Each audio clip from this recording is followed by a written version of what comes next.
Chances are that you have no idea who Jacob Wall and Jack Berkman are. That's 100% accurate. Or in that case, sit tight while I fill you in on the details of the shenanigans. And believe me, there's a lot to get through with these two, and most of it's nuts. Today we're presenting some very serious allegations against Senator Elizabeth Warren. He kind of looks like a John Schnatter if he was less greasy. John Schnatter's Papa John, the guy who claimed he'd eat 40 full pizzas in like a month or whatever, or a week, whatever the fuck it was. The man who's perpetually covered in oil. They look super similar. Involved in a very explicit relationship with a male escort who stands to my left side, a decorated U.S. combat veteran, somebody who served our country, a war hero, truly. I don't think this is a funny thing.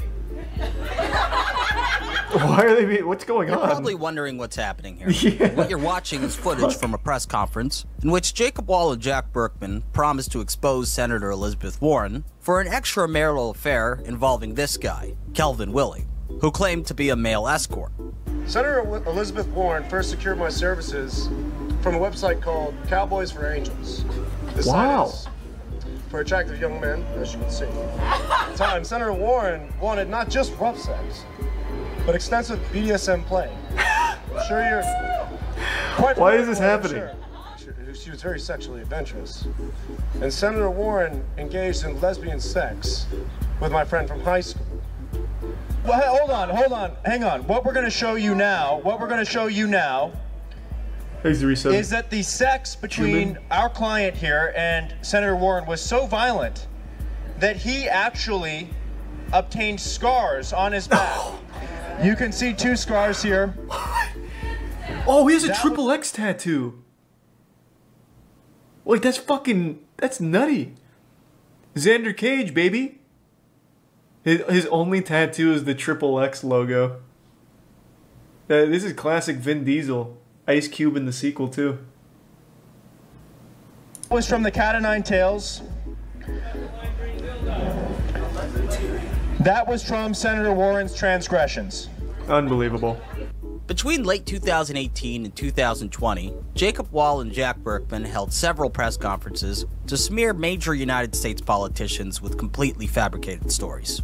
The circus-like spectacle of their attempted Elizabeth Warren smear has all of the common hallmarks of one of their press conferences. Most of them are held in front of Jack Berkman's house. A TV out front displays a graphic pertaining to the event. This one says, Elizabeth Warren, cougar? Their security guard, Louise, stands there looking confused. Get that guy out of there. He's freaking me out. Get that guy out of there. Come on. They bring out an accuser who can barely read the script handed to them without laughing or messing up the details. Using a lime green strap-on dildo. As I can remember. So is this supposed to be a comedy routine? Because this is great. And a crowd of hecklers formed just to mock the living shit out of the whole thing. Yeah, I mean, people just saw right through it. I mean, there were continuous lies. Other common fixtures of these events are a guy playing a banjo. Hey, you're gonna have to stop with the banjo, or you're gonna be kicked out. Yeah. Well, no, Louise isn't gonna do anything. He hasn't done anything yet. No, you're gonna have to stop. You're gonna have to stop with the banjo. Thanks to Yusuf Chevalier and Oasis. A spread of donuts, a guy in a corn cob costume. This is amazing. It's like Comic-Con. And Will Summer, a reporter for the 25 Daily gift Beast, subs who was abrasive. kind enough to talk to me for Thank this you, video. man. You seem like you're the world's foremost Trash. Jacob Wall expert. We got carried away. Thank you for the 25 gift subs, Trash. So why is this interesting? Clearly these guys are just attention-seeking trolls, or a sideshow act, right? Thanks, Yusuf. Well, I think it's far more sinister than that. Currently, they're facing legal battles in 3 different states for their antics. Jacob Wall, who only recently turned 23, has also been hit with unrelated felony charges for fraud. Their actions have only served to irreparably tarnish their reputations. Reputations that were already sullied to begin with. If their intentions have been motivated by their political beliefs, then their smears have only been a detriment to their cause. And I disagree. I think they've done a great job. Well, then the joke's on them, since they're both facing the possibility of serious time in federal prison for their latest stunt. What remains unclear to me is I even think of some why socks. do they do what Appreciate they do? that. Thank you. What do they gain? What motivates them to constantly shoot themselves in the foot? That's the point of this Socks. video. It's to take a deep look into the lives of two men whose actions just confound me.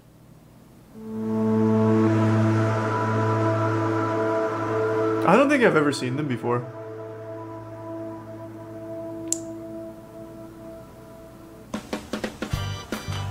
Hi, I'm Jacob Wolf. I'm running for ASB Treasurer. If you want more Who's a dances, baker and tier more one spirit days, punk more star? lunchtime competitions, and a better treasurer, then you need to vote for me. The way I'll promise more money is to do better fundraisers and better dances that will bring in more money for the school. And All right, more he's got money my for more vote. fun for you. These people sure want Jacob to be treasurer. Jacob Wall was born on December 12, 1997, in Los Prime Angeles, wisdom. California. His father, David Wall, is a criminal defense attorney and media personality. And he's a tier His one mother, crunk. a social worker. A child of divorce who grew up in Corona, California, Jacob spent his youth shooting guns, playing basketball, and accompanying his father to television news studios. Oh, he just got fucking dunked on. In his own highlight reel. Come on. It's got one Have mercy. caliber slug and 3 double-aught buckshot pellets in here, and we're gonna test it out on Thank you this for piece of another 10 paper. socks. Thank you, man. I appreciate it.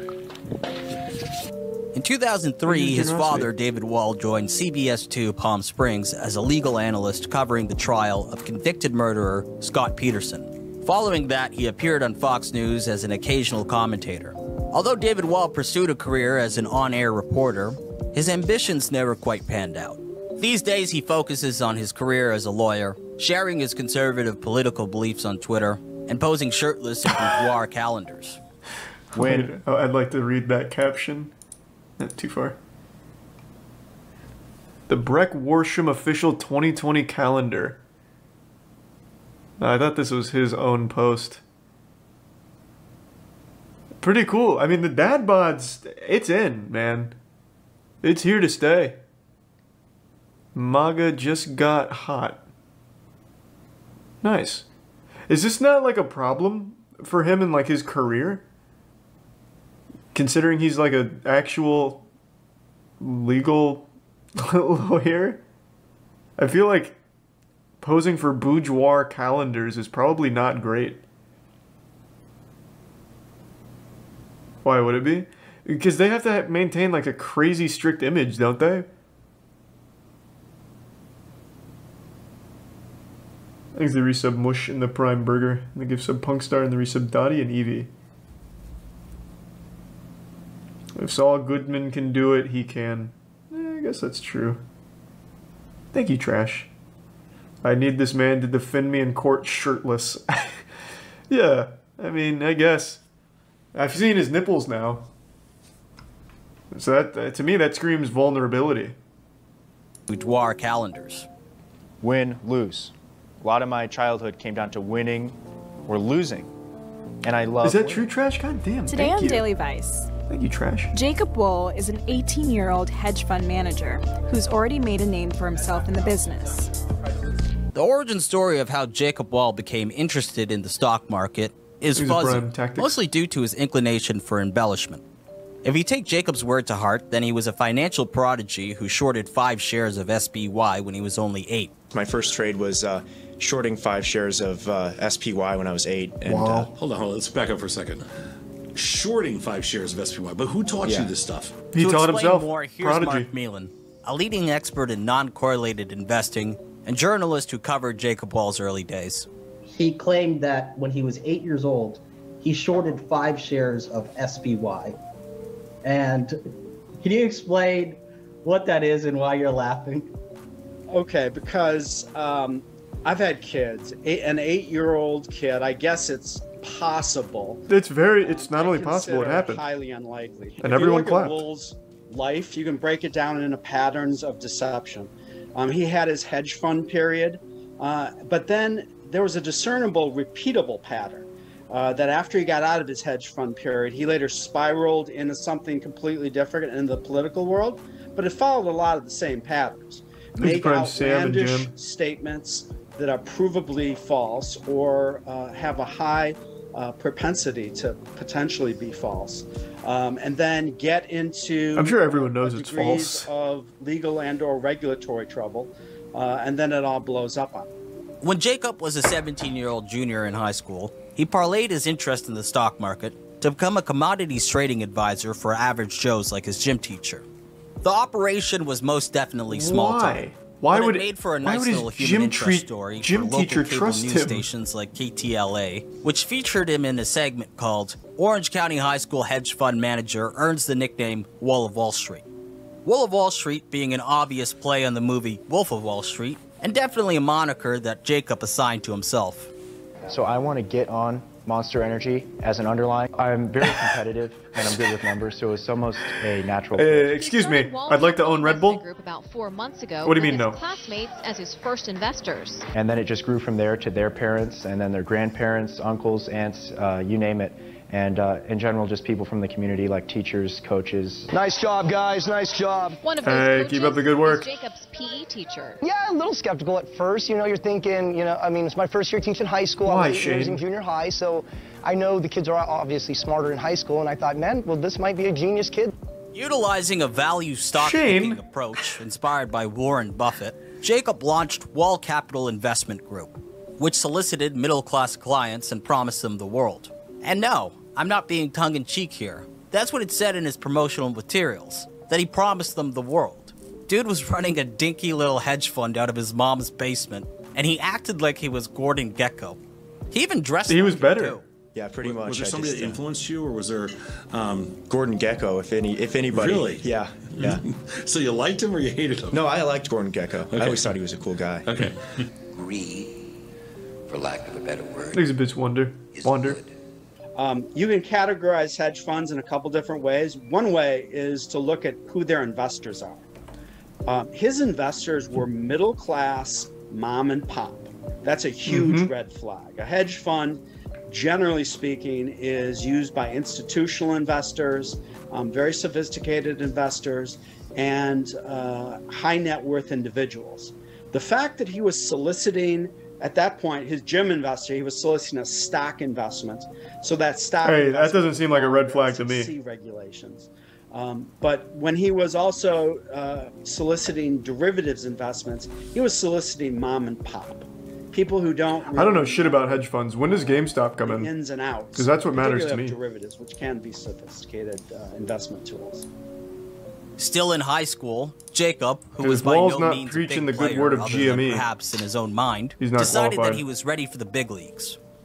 Even though Wall Capital was nothing more than a cute little project funded by adults eager to support a young man's passions, Jacob boasted in promotional material that his firm used a guerrilla warfare mentality towards investing that was able to outperform the institutional giants I am here to again expose the and evil. again. Around this time, Jacob appeared on Fox News exactly to what I'm promote doing. Wall Capital Investment, Oki which is he had evil for taken trying to say calling Wool's not the a most genius. revolutionary hedge fund in the world. In 1975, IBM ran the personal computer game. And if you wanted to have a personal computer, you had to be super rich. Until a young kid named Steve Jobs came around and changed the whole thing. That's what I'm here to do. Wait a minute. You are going to change the whole... He's Steve investing Jobs, world like dumb asshole. Change the computing world? That's what I'm going to try to do, Stuart. And this actually worked to attract a handful of investors. How did he go impressed by from the this 17-year-old's on-air to talking appearance. about BDSM And this is where the story roleplay? takes a darker turn, because Jacob Wall decided to scam the ever-living shit out of them. I see. So Jacob kind of breaks onto the scene. So that's how we get there. Outside of his high school or whatever. Okay. His first sort of brush with infamy is when he claims to be kind of this teen hedge fund genius, and he has a couple of these quote-unquote hedge funds. I believe he goes on Fox News. He gets on TV a couple times as kind of this like wonderkin. Fox News really does in bring reality, anyone on. You know, it's basically a fiction. It doesn't really exist, and so he's pitching these investors and he's getting tens of thousands of dollars, but he's not really making the returns he claims he's making. In March 2015, a man named David Diedrich contacted Jacob after seeing him on TV. When they spoke on the phone, Jacob baby, these are grossly big numbers. mischaracterized the size and scope of Wall Capital Investment Group. He told Diedrich that it managed 178 accounts and between $9 to $10 million in assets, even though the reality was that Wall Capital had no more than 13 investors It's and pretty managed close. no more than $500,000 in assets at any time. No, he no, also that's claimed that Wall Capital Investments slight trades had a exaggeration. 99.5% probability of profit. Jacob described these numbers to Diedrich as textbook trading for Wall Capital. Diedrich sent him a $75,000 investment in 3 different payments between March and October 2015. Months later, Jacob told Diedrich that his investment had grown to $89,000. Let's go. But when Diedrich wanted to collect, Jacob only paid him $44,000 after stalling for several days. Less than half of his initial investment and purported That's pretty gains. good. Jacob told Diedrich that the difference was due to losses. But an investigation by the National Futures Association indicated that his trading account told a different story. He was actually making money, not losing it. The National Futures Association That's actually is shocking. a self-regulatory Actually organization shocking. for the U.S. derivatives industry. He's the chosen Jacob one. became a member of the NFA in February 2016. As a member of the NFA, Jacob was required to comply with their rules in order to continue to operate his commodities advisory firm. So when David Diedrich sent a complaint to the NFA saying that Jacob defrauded him, they launched an investigation. I think another one of the interesting sub-tracks of this whole story is that I think what I love most ran about when into Oki a does one of these deep regulator dives is he who brings takes their on job people like this. as a sheriff to protect investors seriously. And that's when he ran into the NFA, the National Futures Association, which is an independent self-regulatory body that polices the derivatives industry to root out guys exactly like Jacob Wool. There's this derivatives industry that's very tough regulator. And so what does Wool do? Wool goes into that industry. And makes millions. How preposterous is that? The National Futures Association It's learned called of 2 being trading bold. accounts He's Steve controlled by Jobs, Jacob baby. Wall. One Didn't in you the listen? name of NEX Capital, and the other in the name of Michelle Wall, Jacob's mother. The NFA complaint reads, these accounts had a total of approximately $260,000 in deposits, trading gains of approximately $36,000. This makes me feel extremely unintelligent. Well, here, I'll break down something simple for you. Start an NFT. Hey, millions, baby. Keep in mind, anyone can do it. I bring this up every time. This guy made over $1 million just posting this selfie. He'd take a selfie every day and sold them as NFTs, baby. So if ever you feel dumb when seeing something like this scam, just know, you too can scam people, man. Anyone can do it. It's right there at your fingertips. You just gotta, maybe NFTs, pivot, crypto, something. There's so many ways of scamming. Like, yeah, maybe you can't manage a fake hedge fund, all right? Okay, barrier to entry there, it's a little high. You have to have, apparently your mom sign off on it, your dad already has to be rich, and your gym teacher's got to be a fucking idiot. And then you actually have to set up with the NFA. Yeah, I can understand a lot of hoops there, but bro, you can take a selfie. You can take a selfie right now and just mint it on the blockchain. It's free. I mean, not for the environment, it's not, but hey, when you're multi-millionaire from selfies, who cares, right? Fuck it. Pollute. There's so many ways to scam. And about $296,000 in withdrawals. On June 20th, 2016, a team of NFA investigators made an unannounced visit to what they thought was NEX Capital's headquarters. What they found when they visited what Jacob listed as the main office of NEX Capital wasn't what they expected. Instead of an office, they found a residential home, Jacob's father's house. When they rang the buzzer, no one answered. Oh. Their emails and phone calls Too busy also making went money. unanswered. And they have this great report where it's like, you know, we went to the first address he said he had listed for his business. This guy kind of looks like Jamie and, Kennedy. You know, we see a guy peeking out the window and then he won't answer the door. And then they go to another house and there's a little kid who answers the door. It's supposed to be an office and it's just a little kid and it's presumably like Jacob's brother or something. That same day, they visited an address Jacob listed as the location of the firm's books and records. What they found there was another dead end. The address took them to an office at La Sierra University, which was closed at the time. So here's where things get even funnier. But then David Jacob Wall, bought it. Jacob's dad called the NFA team furious with them for what he called stalking his son and threatened to file a report against them with the What? LAPD. Additionally, he argued that the NFA had no authority over his son or NEX Capital, as Jacob had withdrawn his membership earlier that month. This is partially true. Jacob did request withdrawal of his membership from the NFA on June 13th, 2016. But the NFA rules state that a request to withdraw membership becomes effective 30 days after the withdrawal request is made. Have the hedge It was fund? the 23rd of June, and Wall made his request to withdraw membership on June 13th.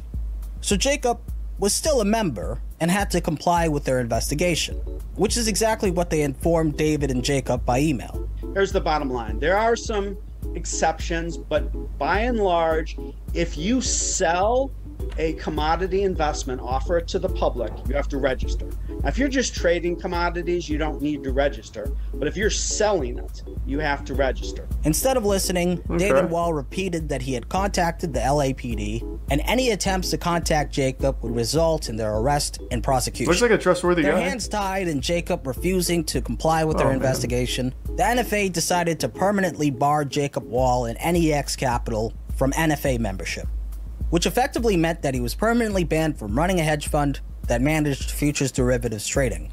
This wasn't the only time David Wall threatened. How can you like just pull out of an NFA if you're managing a hedge fund, right? I didn't even know that was like an option. I thought you had to be with the NFA to even have that kind of shit. But I guess it's only one. I'm kind of a fucking idiot when it comes to like hedge funds and shit. But I feel like without that, why would you ever trust the hedge fund? Legal action against someone he perceived as harassing his son. He did the same thing to William Legate, a software developer best known for creating the iOS application Fake-A-Text when he was 14. David Wall first contacted Legate after he refused to remove tweets about Jacob. David Wall was particularly upset about a photoshopped image of Jacob Wall wearing a corncob costume. Corncobbing refers to people who refuse to accept that they have lost a debate and continue to insist otherwise. Hey, Billy. This is David Wall, Jacob's dad. Hey, we noticed you're back at it on Twitter again, sending out defamatory, actionable tweets, complete lies about Jacob. Stop having your dad fight for you. Wits end with you. We are going to file suit. We're going to serve you at your address, apartment. We're done messing around with you. So you can delete those tweets immediately or you'll be served with suit very quickly. So it's your choice, Bill, William, whatever your name is. But I hope you kept them up. There was one profile that had me in what looked like I was wearing a corn costume, like a corn. Oh, what? A piece of corn.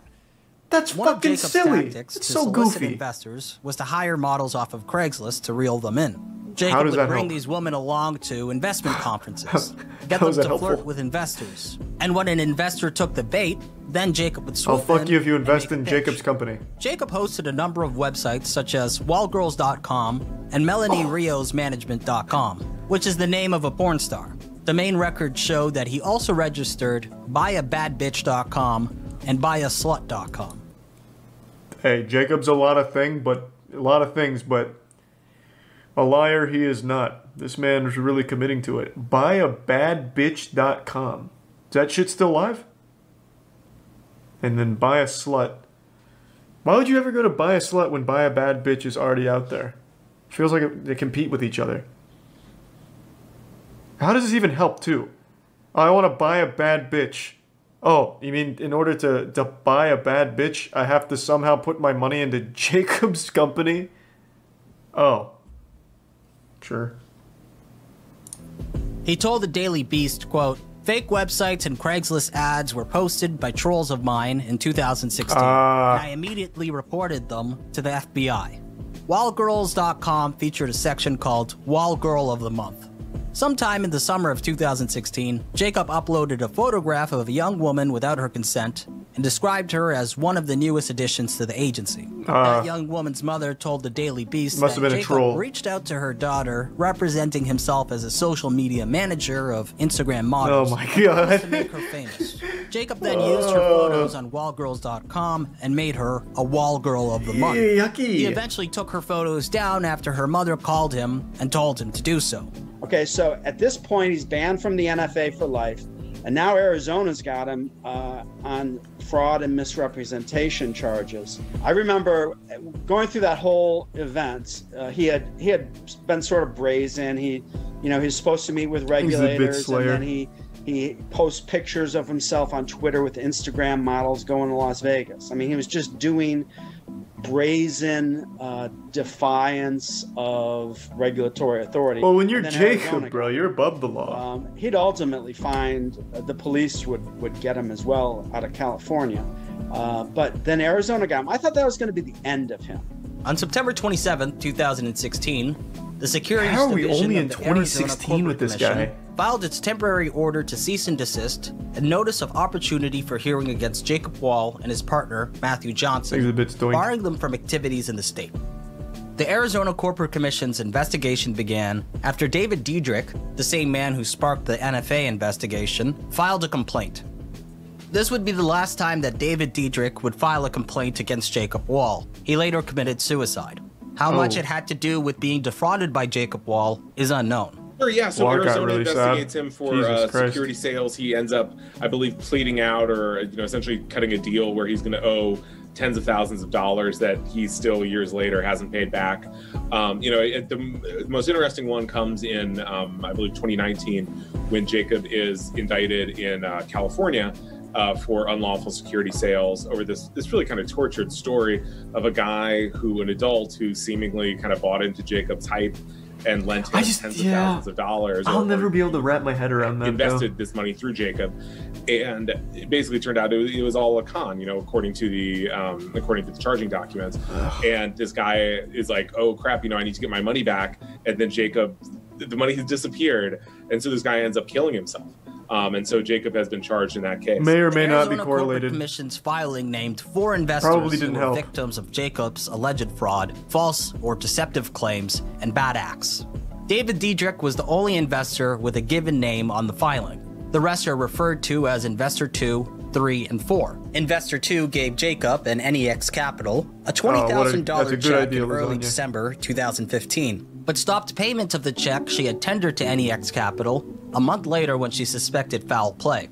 Investor 3, like Diedrich, contacted Jacob in March 2015 after seeing him on television. Investor 3 gave Jacob $5,000 that to sounds invest about right. after being led to believe that he would receive a high rate of return if he invested. By January They saw him on Fox 2015, Business. Jacob only returned a check worth Gateway to nearly getting $3,000.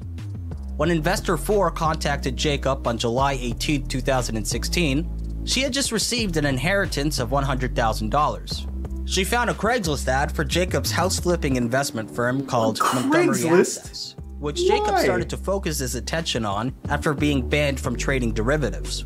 On the phone, Jacob told her, quote, "Montgomery Assets is quite a large firm. Not ultra-large, it's not Goldman Sachs, it's not Wells Fargo, but it's got a nice solid team."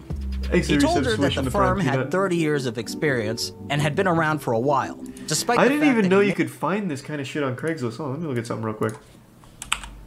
I've only ever bought physical items. I didn't know I could find a business like this. Let me see. Let's see. Now, do they mean like Craigslist ad, like maybe he paid for something on the side of the site? Or quite literally like a real Craigslist ad, like, hey, your money's going to be good with me for this? I have immediately found one almost exactly like it, I think.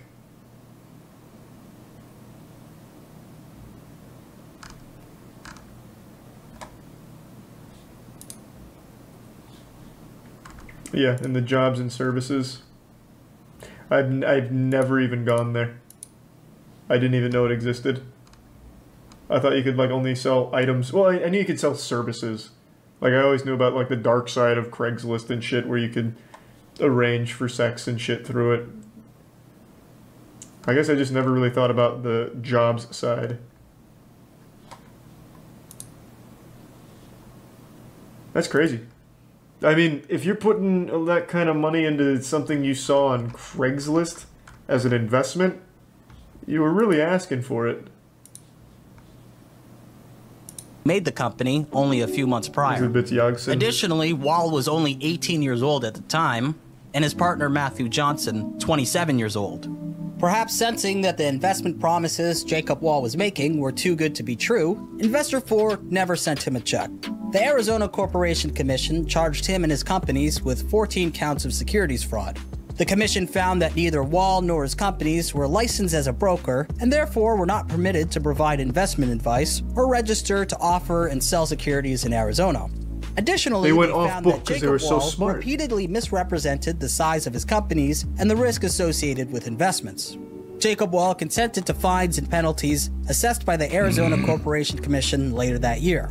Now, he could have went to prison for securities fraud if he didn't agree to file a consent decree. Instead, he was only fined. However, to this day, Which means nothing Jacob because his Wall dad's rich. still hasn't paid his fines. Oh.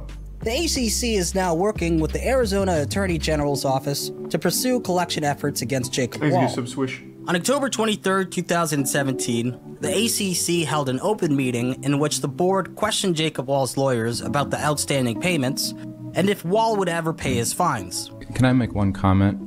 Before you do. Okay. Commissioner Dunn, are you comfortable with that?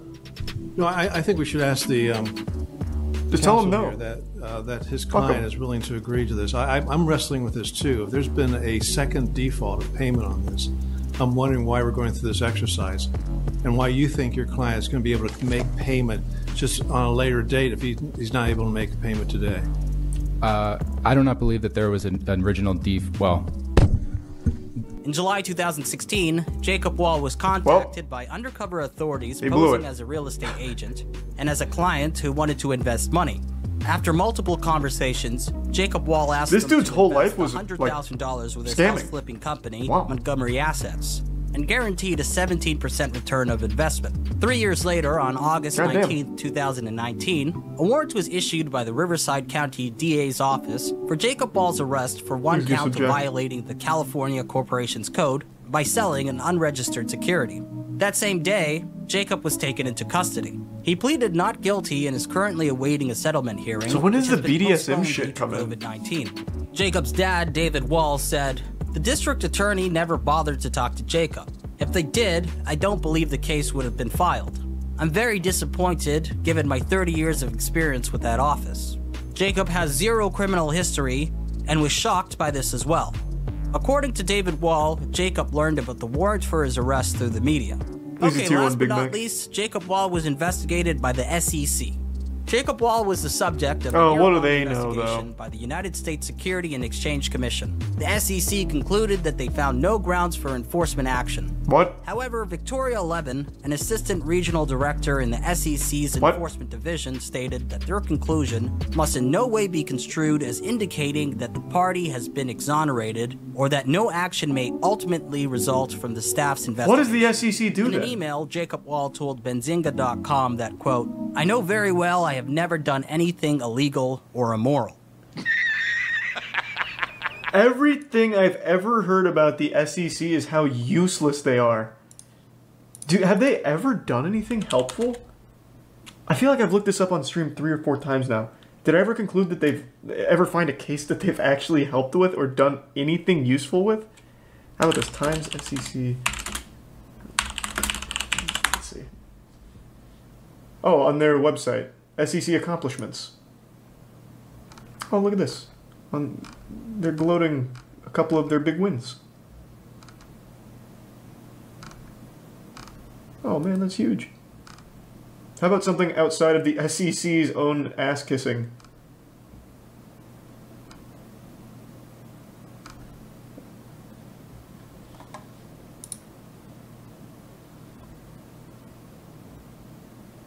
SEC had to ban Pornhub on their servers because literally everyone was just watching porn during work hours. What? Thanks for your sub, Swag Daddy. Is that real? Oh well, I don't know what I was expecting. I typed in SEC porn, and all I get is Pornhub X videos and shit like that. Let me click news.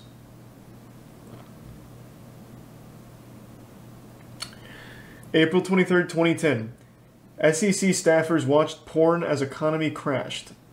And then in 2021, a follow-up. The Pornhub SEC meme was real, and then there was a link to proof. So apparently there was some kind of epidemic at the SEC where their workers were constantly watching porn. Several senior staffers. So I guess it's a little insincere to claim everyone was, but it seems several senior staffers were watching a lot of porn.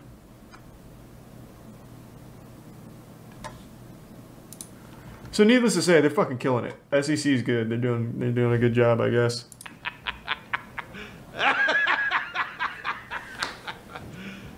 You serious? Before I talk about how Jacob Wall pivoted from a life of petty financial fraud into becoming a political smear merchant, I'd like to introduce you to his partner, Jack Berkman. I totally forgot there was another actor here with them. There's no way Jack Berkman's story is as interesting as Jacob's. Grid, our former Clinton White House staffer David Goodfriend, and Jack Berkman, attorney at J.M. Berkman and Associates. Hey, and Berkman. You know how it works, guys. 20 seconds to make your case, and then we go at it after that. Jack, you probably don't even need 20 seconds to tell us why you don't think it should be expanded. Jack Berkman was born in Pittsburgh, Pennsylvania. Strangely, he has not publicly disclosed his exact birthday, but he was likely born in either 1965 or 1966. He's part of the secret space program. After graduating from Georgetown Comes with full a law circle. degree, he enjoyed quite an accomplished professional career beginning in the 1990s. He worked for Rick Thanks, Yusuf Lazio, Cypher. a New York congressman, as his legislative counsel. Following that, he worked as a lobbyist and later joined the prestigious firm Holland & Knight. After that, he started his own lobbying firm, J.M. Berkman and Associates, which prospered. However, midway through the 2010s, I feel like I've heard Jack of that. Berkman became bored with lobbying. For some reason, he decided that what he really wanted was media attention at any cost. In 2014, he gained the attention he desired by saying he wanted openly gay football players banned from the NFL after Michael Sam, who at the time was a college football star, announced that he was gay. Now, local lobbyist Jack Berkman plans to propose legislation banning gay athletes from joining the National Football League. Tonight we have Jack live in the newsroom. Jack, thanks for being here. My pleasure. Good evening. Good evening. So what is this about, So what Jack? the fuck Some is are up with already that, calling this a Berkman? stunt. No, hardly a stunt. It's about restoring common decency, Mike. Jack's brother James, who's gay, denounced his actions with a tweet stating that he was being an ass. Soon, Jack's campaign to ban gays from the NFL fizzled. But according to his brother James, he got exactly what he wanted: attention. In 2016, Jack Berkman gained media attention again by inserting himself in Seth Rich's murder investigation. Now to our top story. An Omaha family is grieving tonight after their son was shot and killed in Washington, D.C. over the weekend. Seth Rich was born and raised in Omaha. He worked for the Democratic Why would National Berkman be Committee part in of this? DC. Seth Rich was a 27-year-old DNC staffer who was shot on early Sunday morning on July 10, 2016, while walking home from a bar.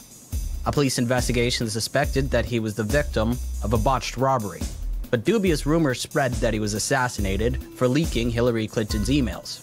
Jack Berkman offered a $130,000 reward to anyone with information about Seth Rich's murder. He posted flyers announcing the reward around the Bloomingdale neighborhood where Seth Rich was shot. He also contacted Seth Rich's family and held a press conference with them. Hi, I'm Jack Berkman. Today I want to talk to you about something very important, the murder of Seth Rich. As you may know, I have formed an independent commission to investigate this murder, but we need more information. Why? We need to hear from you. Please check Why would out you our tell website, fucking Jack Berkman? whokilledseth.com. But soon, his relationship with the It's family gonna be nothing but soured. lies. They called him a publicity seeker and were especially disturbed by his decision to film a reenactment of Seth Rich's murder. Save your breath. Turn around. Walk. What? Walk. You don't want to do anything. What are you doing? The Ciderman.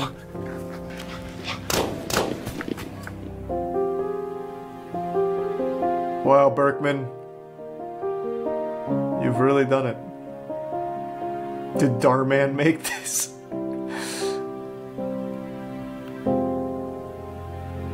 Somehow Jack Berkman is They goofier got than contact Jacob. with him shortly after that. Jack Berkman continued to investigate the murder.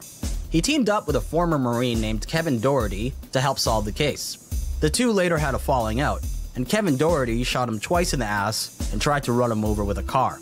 Berkman says he went to the Keybridge Marriott's parking garage to pick up documents from someone he thought was an FBI whistleblower. But this is where things get interesting. I wasn't expecting anything bad, and bang, bang, bang, I feel 2 shots in my leg. Then the police say Berkman was hit with an SUV. By some miracle, a girl who was on the second floor there, What? staying there, flung open the window and screamed, and that's probably what saved my life because he then reversed course, skedaddle.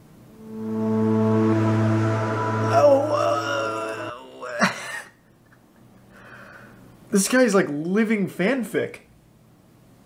And then everyone clapped. Holy shit. Yeah, somehow Jack Berkman is goofier than Jacob. And fucking substantially so. Hopefully he also claims that he did Secret Service work or part of the secret space program, something like I can't talk about my training. In fact, I was actually about to kill the driver of the SUV myself, but the lady flung open the windows and I didn't want to subject her to such trauma after I ripped his head from his shoulders, so I let him drive away.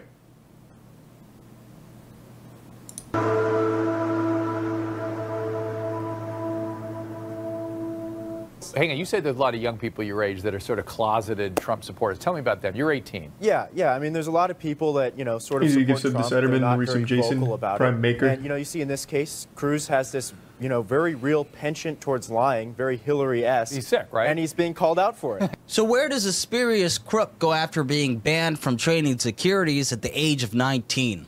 Well, the world of online politics, where grifters with the morality of executioners tend to shine. The wave of Donald Trump spawned many online personalities bereft of any qualifications other than a Twitter account and an ability to pander to all things MAGA.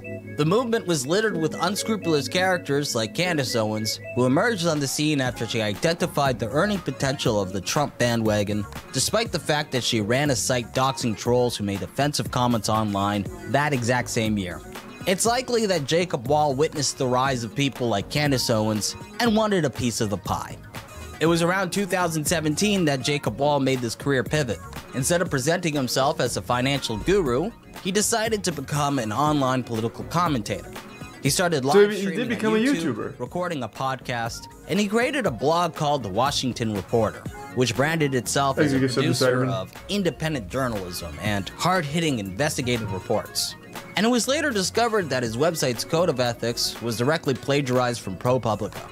A simple way to look at how he marketed himself at this time is just to look at his Twitter bio. He's busy having sex. His Twitter account featured a bio that read, Trumponomics expert, financial and political commentator. His banner was a photo of him posing with Donald Trump at a photo op. How rich was his dad? Well, God damn. His father, David Wall, was a Donald Trump surrogate, which is probably how he got the opportunity to meet the former president. Jacob grew his Twitter following by rapidly responding to all of Donald Trump's tweets with sycophantic praise. His over-the-top fawning caught the eyes of the former president. Donald Trump retweeted Jacob Wall back when it was uncharacteristic for him to do so. And I gotta say, this was very, very uncharacteristic for Donald Trump to do at the time. He never retweeted anybody. But here he was retweeting Jacob Wall. And that got him a lot of attention. So much attention that articles were written about Jacob Wall, wondering who he was. It was after being retweeted by Donald Trump that Jacob declared, I will further the president's agenda at all costs, and I won't apologize for it. So basically, Jacob Wall was Donald Trump's #1 bootlicker, reply guy, ass kisser. Perhaps you're not familiar with the term reply guy. When does he start doing the BDSM? It's fairly self-explanatory. It's someone who constantly replies to someone else's tweets. Before Donald Trump was suspended from Twitter, there were several accounts that you'd always see in his replies. These people tended to be either Trump devotees or Trump detractors. So they'd reply to every single tweet that Donald Trump made and gain thousands of likes and thousands of followers doing so. It was an incredibly effective way to grow a brand. Perhaps their intentions were sincere, but it's clearly a strategy that many use to gain exposure. Take the Krasenstein brothers, for example. Who? 2 brothers from Florida who amassed hundreds of thousands of followers by replying to every Donald Trump tweet with some variation of Orange Man bad. Like Jacob Wall, the Krasensteins had a history of fraud before getting into online politics. The Department of Justice seized over $500,000 of their money and assets because they ran a Ponzi scheme and committed wire fraud. Years later, the Krasenstein brothers became lightning rods of the hashtag resistance to Donald Trump movement. And they basically used this to grow a following and make money. They made an anti-Trump children's book called How the People Trumped Ronald Plump. And they also made a website called Hill Reporter. But their success was a flash in the pan. Soon they were booted off Twitter in 2019 for operating multiple fake accounts and purchasing account interactions. Jacob Wall and the Krasensteins are 2 sides of the same coin. Opportunists. Opportunists with a history of fraudulent activity who benefited off of people's sincere political beliefs for personal gain. And just like Jacob Wall, the Krasensteins are just seen as a big joke. Another way that Jacob Wall gained a lot of attention online were his hipster coffee shop tweets. Basically, the premise of these tweets were that he overheard liberals in a hipster coffee shop whispering about secretly supporting Donald Trump. These tweets were so widely mocked that there's a Know Your Meme page about them. So I think Jacob's kind of breakout moment on Twitter was that he would always tweet. He came up with this kind of trope. I never saw the coffee shop tweets, but I believe him. At a hipster coffee shop, and it was kind of counterintuitive for what you might think would happen there. So it would be something like, and it was always like a very niche thing. It was like, I was just at a hipster coffee shop, and I heard two people talking about how thrilled they are that Trump is pulling out a trans-Pacific partnership. Like, it was very specific things that, like, surely you wouldn't hear this. And then he just kept tweeting it all the time. And so, you know, it kind of became a meme on Twitter. And he, as we would later find out with other Jacob things, he has. I don't think this guy's a psycho. I think he's just a fucking idiot who believed in. So he just never stopped thinking he was right. He's clearly lying through his teeth. Well, I mean, he had a whole history of scamming way before the politics. It's unclear how Jack Berkman and Jacob Wall first met, or why they decided to create fake smears against major politicians. Well, he had a whole fake hedge fund. Enemies of Donald Trump.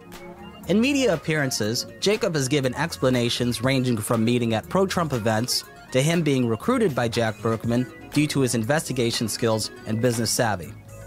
If cancel culture created an environment where everyone is guilty until proven innocent, then in theory, all they had to do was create a false accusation to ruin someone else's life. It's a tactic. He's not a scammer, he's a good businessman. He is by definition a bad businessman and a scammer. He got immediately blasted and barred forever from the NFA, meaning he could never operate the hedge fund again and didn't make any money out of it aside from like the little bit he got from the first guy who ended up killing himself.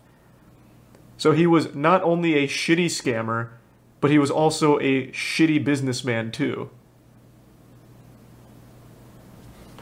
So I don't know where you're getting that from. Like so far everything he has tried, he has failed at. As of this point. He did scam people, but he didn't make much off of it. He could still suckle his daddy's teats because his dad had so much money. And so far, that's exactly what he did. That's pretty much where he's gotten all of this position of power from, because his dad has so much money that keeps defending him. He hasn't done anything on his own yet. Successfully. Tactic that political hatchetmen have been using throughout history.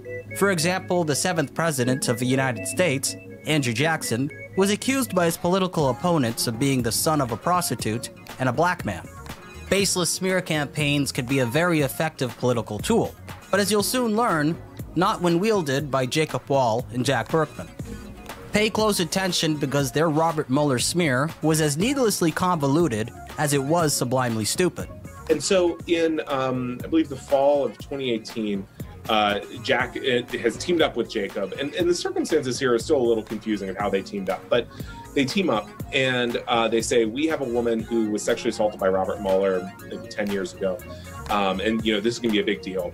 And they make a spectacle out of it, like the first one? These guys as kind of like scurrilous characters, but they didn't think of them as like guys who are just have no credibility whatsoever, just completely gonna lie.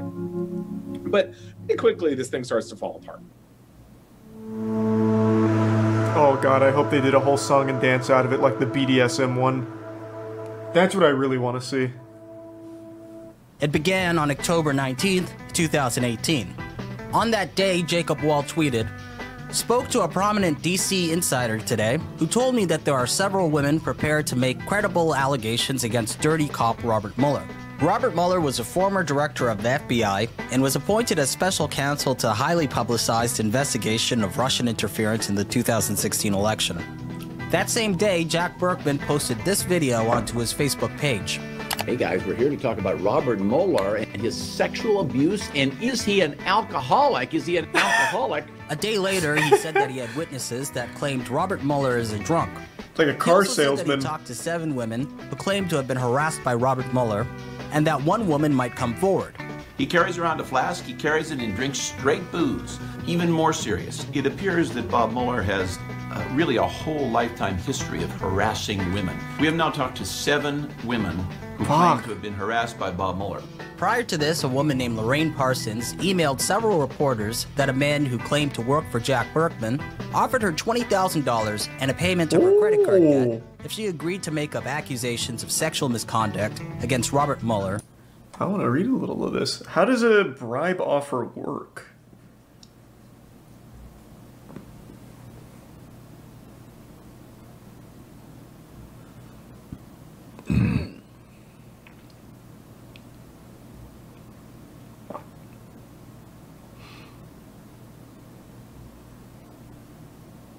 Damn.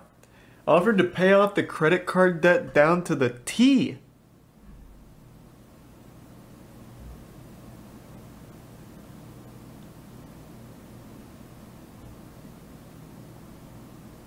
There's no way they ever think this shit would work though, right? Well, I mean, I guess it probably does at some point. But like, they could just take the money and then release the email. Like, if someone's like, Charlie, hey, I'll give you 20 grand if you say fucking Jack Berkman has a scat fetish.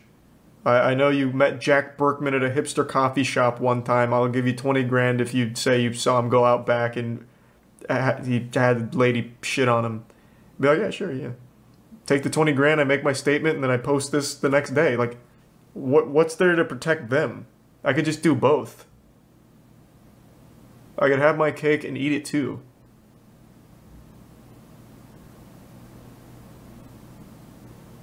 Yeah, I mean, I guess they could send over I haven't finished reading it, so maybe there is something about an NDA at the bottom. I mean, I guess signing the affidavit, but that doesn't mean that she can't also release the email, right? Unless maybe I misunderstand how the affidavits work.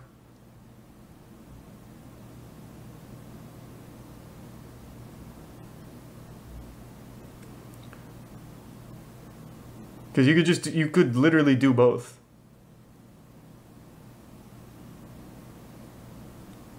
Even if there is an NDA, it wouldn't do anything because it's illegal.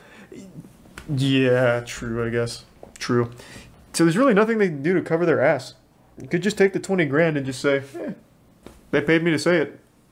And I got 20 grand. Who she said she worked with at a law firm in 1974. Now, do you remember? Isn't accepting the bribe kind of... Wait, isn't accepting the bribe illegal? I mean, I guess making a false statement would be. But if you could just prove that you were coerced into it, and then just say, they forced me to take the 20 grand too. It's like, there's plenty of wiggle room. You could absolutely make a case. Though, I mean, it is obviously cleaner just to not do it. But if you just really want that 20 grand, you could absolutely argue the shit out of it.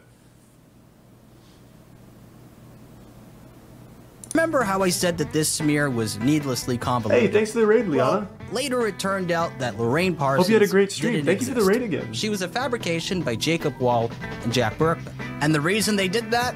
Who knows? Journalists tried to contact the law firm that she said she worked at, but there was no record that she ever worked there. She said she lived in Fort Myers, Florida, but that also couldn't be corroborated.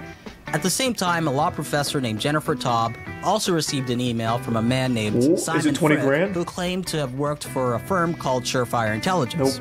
By the way, unlike Lorraine Parsons, Jennifer Taub is actually real. You'll see something Simon goofy Frick, here on the soon. other hand, was not. Simon Frick. The name on the email was Simon Frick, but someone named Jacob Wall. They did the same has later scam 10 admitted times. that he's behind that organization. This other person, Lorraine Parsons, no one's really sure if she exists. So what's interesting is the story broke about her because she'd been sending someone using that name, sending this email around to folks, and has never been able to be contacted. Identified. Right. So it's all a very strange situation. Anyway, Simon Frick offered her payment to speak about past encounters she might have had with Robert Mueller. Jennifer Taub has never met Robert Mueller. After receiving the email, she reported it to the FBI, and they started an investigation. After I found out about the Lorraine Parsons situation, I began to wonder whether they had reached out to me because I had written an opinion piece about. Hey, well, thank you, Trash. I hope you have a good rest of your night. My own personal experience. Hope you had a good Valentine's Day. With sexual assault. So perhaps they read that and thought, well, she wrote about this.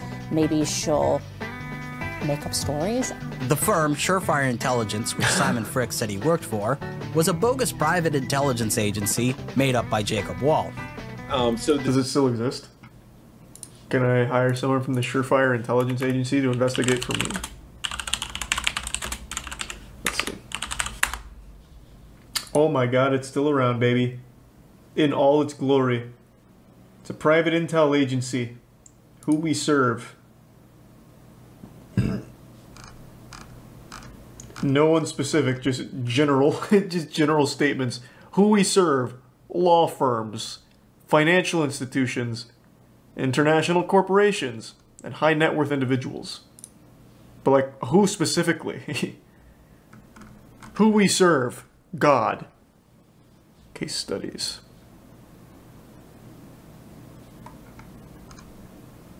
Wow.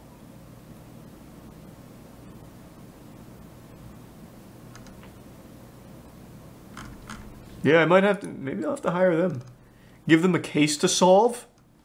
I mean, obviously there's no one actually running the site anymore since Jacob is in hot water. But maybe when he gets out of jail in 20 years or something, he could check and be like, all right, time to actually use surefire intelligence. Oh, looks like Charlie's got a case from back in 2022.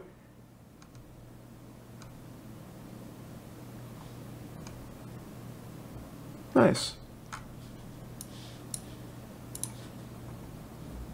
The day before the press conference, they say, you know, we had this investigated by this company called Surefire Intelligence. It's like a very elite, spy service essentially, but not quite. You know, someone called Surefire Intelligence's phone number, which went to Jacob's mom's voicemail. Thanks, Schwalbe. Suggesting that Jacob was in fact behind it. A lot of the pictures of Surefire Intelligence employees were in fact I need your phone. actors and models that he clearly just pulled. It was like Bar Raffaelli, like Leonardo DiCaprio's ex-girlfriend.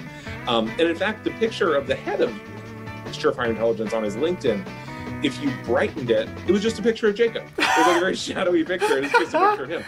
So clearly the scheme had already kind of... That's such a Jacob thing to do. Jacob Wall set up Surefire Intelligence as an LLC a month before the Mueller smear. But he used it before then to scam people out of petty amounts of money and to pick up girls. Jacob had a history of using the alias Michael Cohen. As Michael Cohen, Jacob presented himself as a 25-year-old Harvard dropout, an ex-Mossad agent who was the leader of Surefire Intelligence. Prior to the Mueller smear, Jacob made Craigslist advertisements offering private investigation services through Surefire Intelligence, and some people took the bait. A young woman named Julian Adams found an advertisement on Craigslist for Surefire Intelligence's services and gave Jacob $1,200 to recover her stolen Hummer, which she had lived out of for the previous 2 years. To Julian, Surefire Intelligence seemed legit. How? It had a sleek website, an impressive roster of investigators, and there was a Medium post about it called Surefire Intelligence, the CIA for hire for the rich and famous. The Medium post claimed that Surefire was made up of a staff of ex-Mossad agents, which included forensic accountants, former intelligence professionals of various nationalities, cyber specialists, and a translator fluent in 8 languages. The article was written by Evan Goldman, who claimed to be an Israeli journalist covering the shadowy world of private intelligence. Unsurprisingly, Evan Goldman did not exist. Evan Goldman was just another example of a fictitious identity created by Jacob Wall. A reverse Google image search showed that how did this guy even have time to from get a model laid named Oren Katan? When he made 1,000 fake sites and Carolyn people. Cass was also duped by Jacob Wall and Surefire Intelligence. Carolyn had fallen on hard times after being swindled by her trust fund officer and then being scammed out of her inheritance by a social media manager who promised to make her a pop star. After filing a case against the social media manager, she sought out a private investigator. So she looked on Craigslist.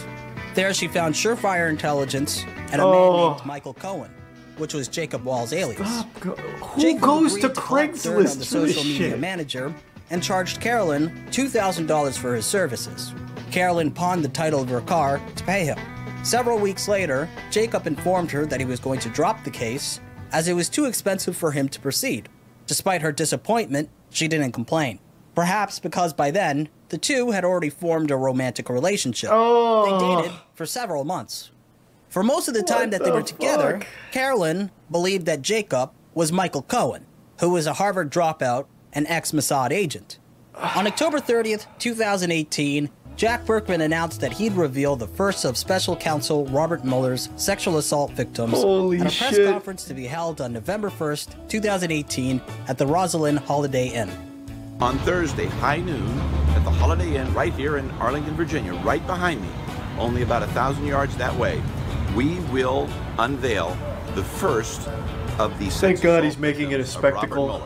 Jacob Wall made a similar announcement on his Twitter. By then, many journalists were already onto their ruse. They already discovered Surefire Intelligence's connections to Jacob Wall. Even though everyone knew that they were the ones behind the Robert Mueller smear, Jacob Wall and Jack Berkman denied any wrongdoing and declared that they would still go forward with the press conference. The Gateway Pundit, a website that's known for promoting fringe conspiracy theories, interviewed Wall and Berkman and released a video that's since been scrubbed from the internet. During the interview, the duo claimed that their allegations were credible and well vetted.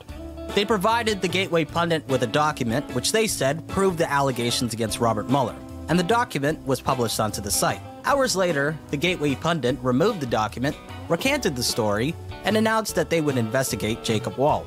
With Wall and Berkman's smear already debunked before they held a press conference, you'd think that they'd have a great plan up their sleeve to make the whole thing seem legitimate.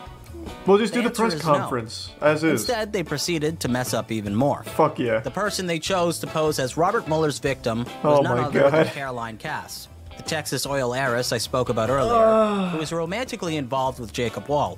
One night while speaking to Jacob on the phone, Caroline told him that she'd been date raped by a former employer in a hotel room several years prior. Naturally, Jacob consoled her and thanked her for trusting him enough to share that with him, right? No, that's not what he did. Instead of doing what someone with a soul would do, Jacob used the details of her story to write a script for her to read at the press conference where she would accuse Robert Mueller of sexual assault. Jacob offered her $50,000 to make the false allegation and promised to give her an alias so that her real name would never be mentioned to the press. Moreover, he assured her that he was in contact with other Mueller victims who were hesitant to come forward. She believed that she would be the catalyst for them to do so, and would be hailed as a hero as a result. Before traveling to the press conference, Carolyn Cass saw a story on her newsfeed that was about Wall and Berkman. Still under the impression that his name was Matthew Cohen, she asked him who Jacob Wall was. He then told her that he didn't know. Yeah, no, Jacob Wall doesn't exist. The ticketing agent referred to him as Jacob the boogeyman after seeing his ID. She questioned him once again, and he told her that it was just an alias that he was using for the day. She finally realized that Michael Cohen was Jacob Wall after seeing him look at his social media while she pretended to be asleep on the plane. How did she never once see Caroline that? Escaped, booked a flight to New York, and called him to tell him that she wouldn't go through with the press conference. Although Wall and Berkman had promised to bring forward an accuser, they decided to go ahead with the press conference despite not having one. The documentary After Truth, Disinformation and the Cost of Fake News features a segment that follows Wall and Berkman on the day of the press conference. I can't show you clips from it because of copyright, but I'll put the link in the description below. That is so fucking baffling to me how people wouldn't pick up on that. When it only took one time that his ID got looked at and she heard the name Jacob.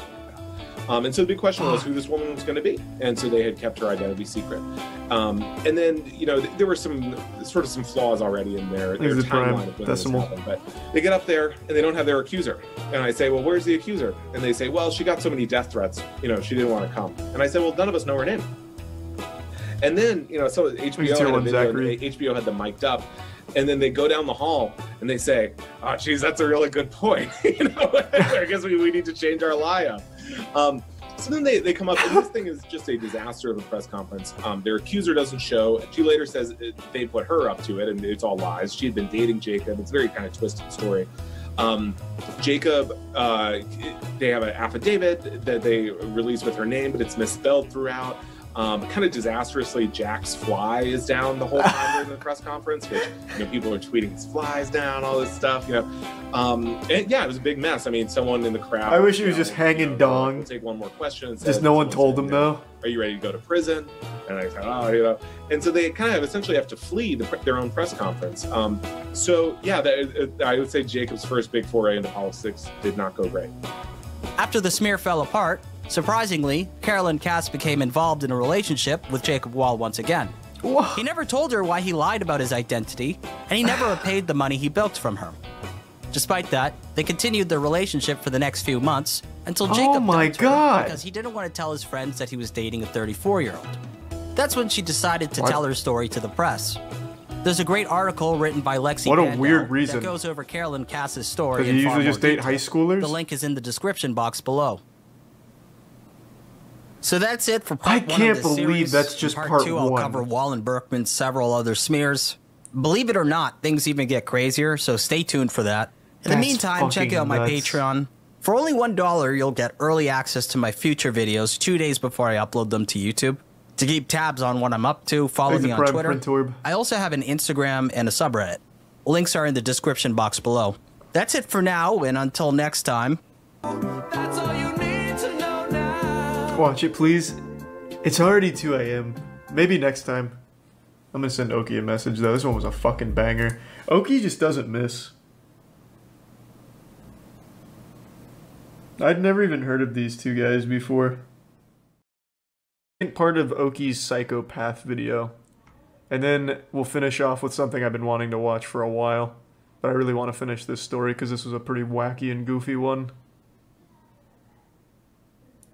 Also, do you want to speak with Jacob? Is it tier 1 Do you want me to nickel? give him a call now? Usually he picks up when I give him a ring, and you'll see.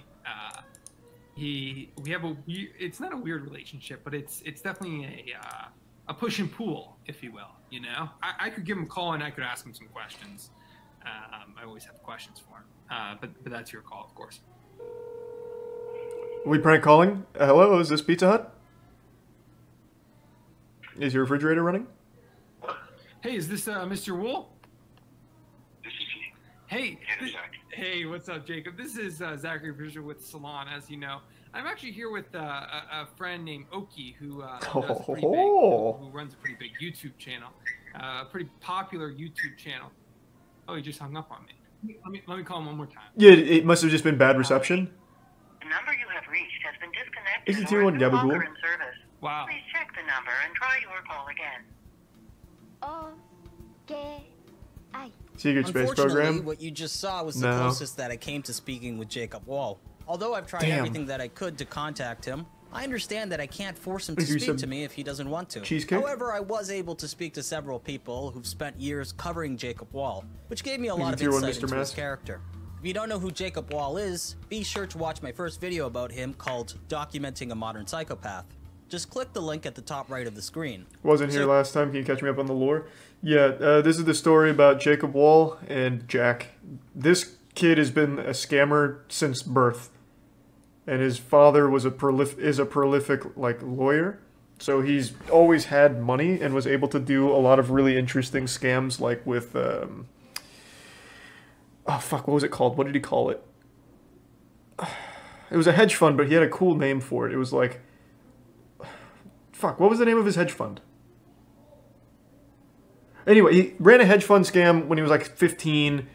Through his dad, he was able to meet like Donald Trump and shit, which gave him more like legitimacy to people to scam. He was also able to get a lot of money, and then just a whole bunch of shit. Cum Guzzler firm, that might have been it. Sonic the Hedge Fund. Okay, no one remembers. Okay. Understood. Basically, this kid was born to scam. Jack, probably one of the goofiest weirdos I've seen in a minute. He also does a lot of goofy shit. But what makes them super interesting is they started a career of smear campaigns, but like in the worst way. So the one from last time is they hired, I think it was a male escort, to pretend like Elizabeth Warren scratched his back. And they had this whole press conference where he takes off his shirt to show scratch marks on his back. And even the dude was laughing about it. So it's just a really interesting story. I just want to see where it goes. I always say schmear. I think it's a cooler word. So who are these people that I interviewed? Part 1 included interviews I conducted with a hedge fund expert named Mark Meelan, Will Summer of the Daily Beast. Since then, I have spoken to Zachary Patrizio, a journalist for Salon, the editor-in-chief of News to Share, Ford Fisher, the unnamed person behind the Jacob Wall Report Twitter account, who asked me to obscure their voice, and the host of Pensive Politics, Christian Watson. Before speaking to them, my theory about Jacob Wall was that he behaves the way he does only because it garners him attention and fame. Also because he's addicted to going trending on Twitter. Here's 2 clips where he says so himself.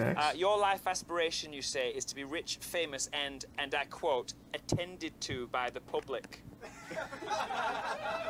What does that mean, Jacob? Man, this guy kind of looks like this guy, but a little more Chadley. It makes me feel so happy. It's like community.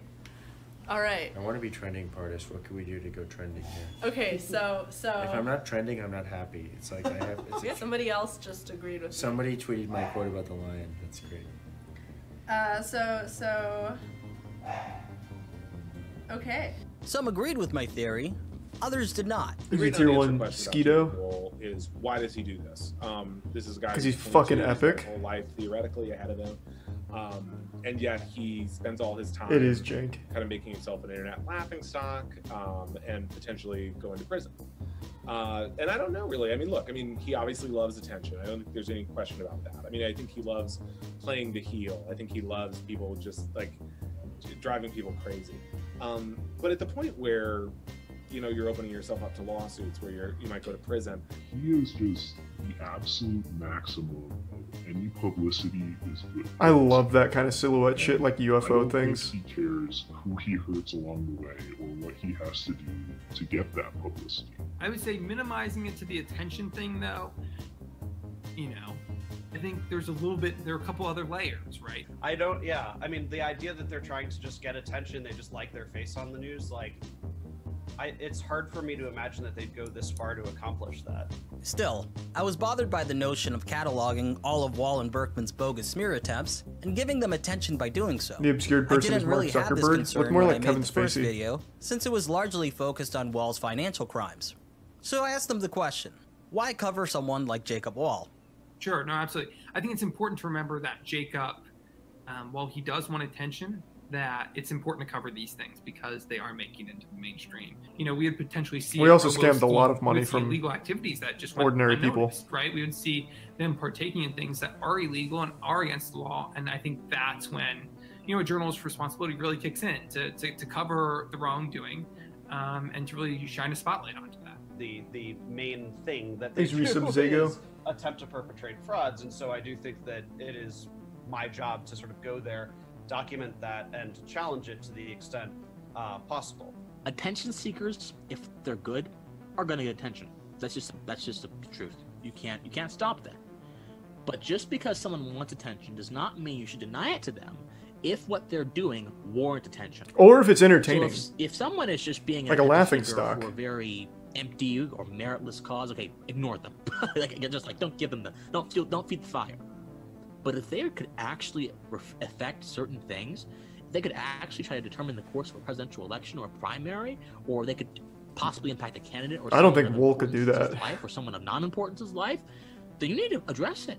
Because if you leave it ignored, you could possibly have catastrophe on your hand. You could have deceit prevailing over people, prevailing over certain discussions and certain ideas, and that would just be terrible. What you're about to watch is the product of the most frustrating experience I've ever had while making a video. I came so close to scrapping this project many, many times. But I finished it for two reasons. First, because I didn't want to let the people who enjoyed part 1 down. And second, because I believe it's important to raise awareness of how people like Jacob Wall and Jack Berkman operate. And with that said, please enjoy the show. Last time we left off on November 1st, 2018. Wall and Berkman's Robert we didn't even get up to modern day. Are you both prepared for federal prison? No. And they were pretty much laughed out of their own press conference. Let me tell you that I think Jacob is a child prodigy that has eclipsed Mozart. Agreed. You can't even open an E-Trade account. Despite that, Jacob Wall got throw that guy out. Can we throw that guy out, please? Attention. Excuse me. Get him out of here. Are we trending? That's the real question. Are we trending? I'm sure we're trending. Only 2 weeks later, he was trending on Twitter once again. This time it was due to his strange clash with the equally attention-starved American attorney, Michael Avenatti. I'm not going to get into the details, but Jacob, if you're watching, I'm coming for you. In March 2018, Michael Avenatti received international media attention for representing porn star Stormy Daniels in a lawsuit against Donald Trump. Stormy Daniels signed a non-disclosure agreement and accepted hush money to remain silent. Man, that was 4 years ago now? With the former president. Avenatti sued Donald Trump on her her behalf to ago. release her from her NDA. Soon, Michael Avenatti was everywhere. As Matt Taibbi of Rolling Stones magazine notes, Avenatti had 254 cable appearances in 2018, including 147 on MSNBC and CNN alone in a 10-week period. Lately, to me, you're like the Holy Spirit. You are all places at all times. He was celebrated by liberals for his brash and unapologetic style. Avenatti soon became a presidential hopeful, the Democrats' very own attack dog, and answer to Donald Trump. His tough guy posturing could be seen in his tweet announcing his run for president, which ends with #FightClub. However, Avenatti's Christ-like status... What was that second one? Was the second one barista? I'm running for president, and as president, I'll open a fight club and a Starbucks. Hashtag Fight Club. Oh, basta. Oh. However, Avenatti's Christ-like status in liberal circles began to dissolve.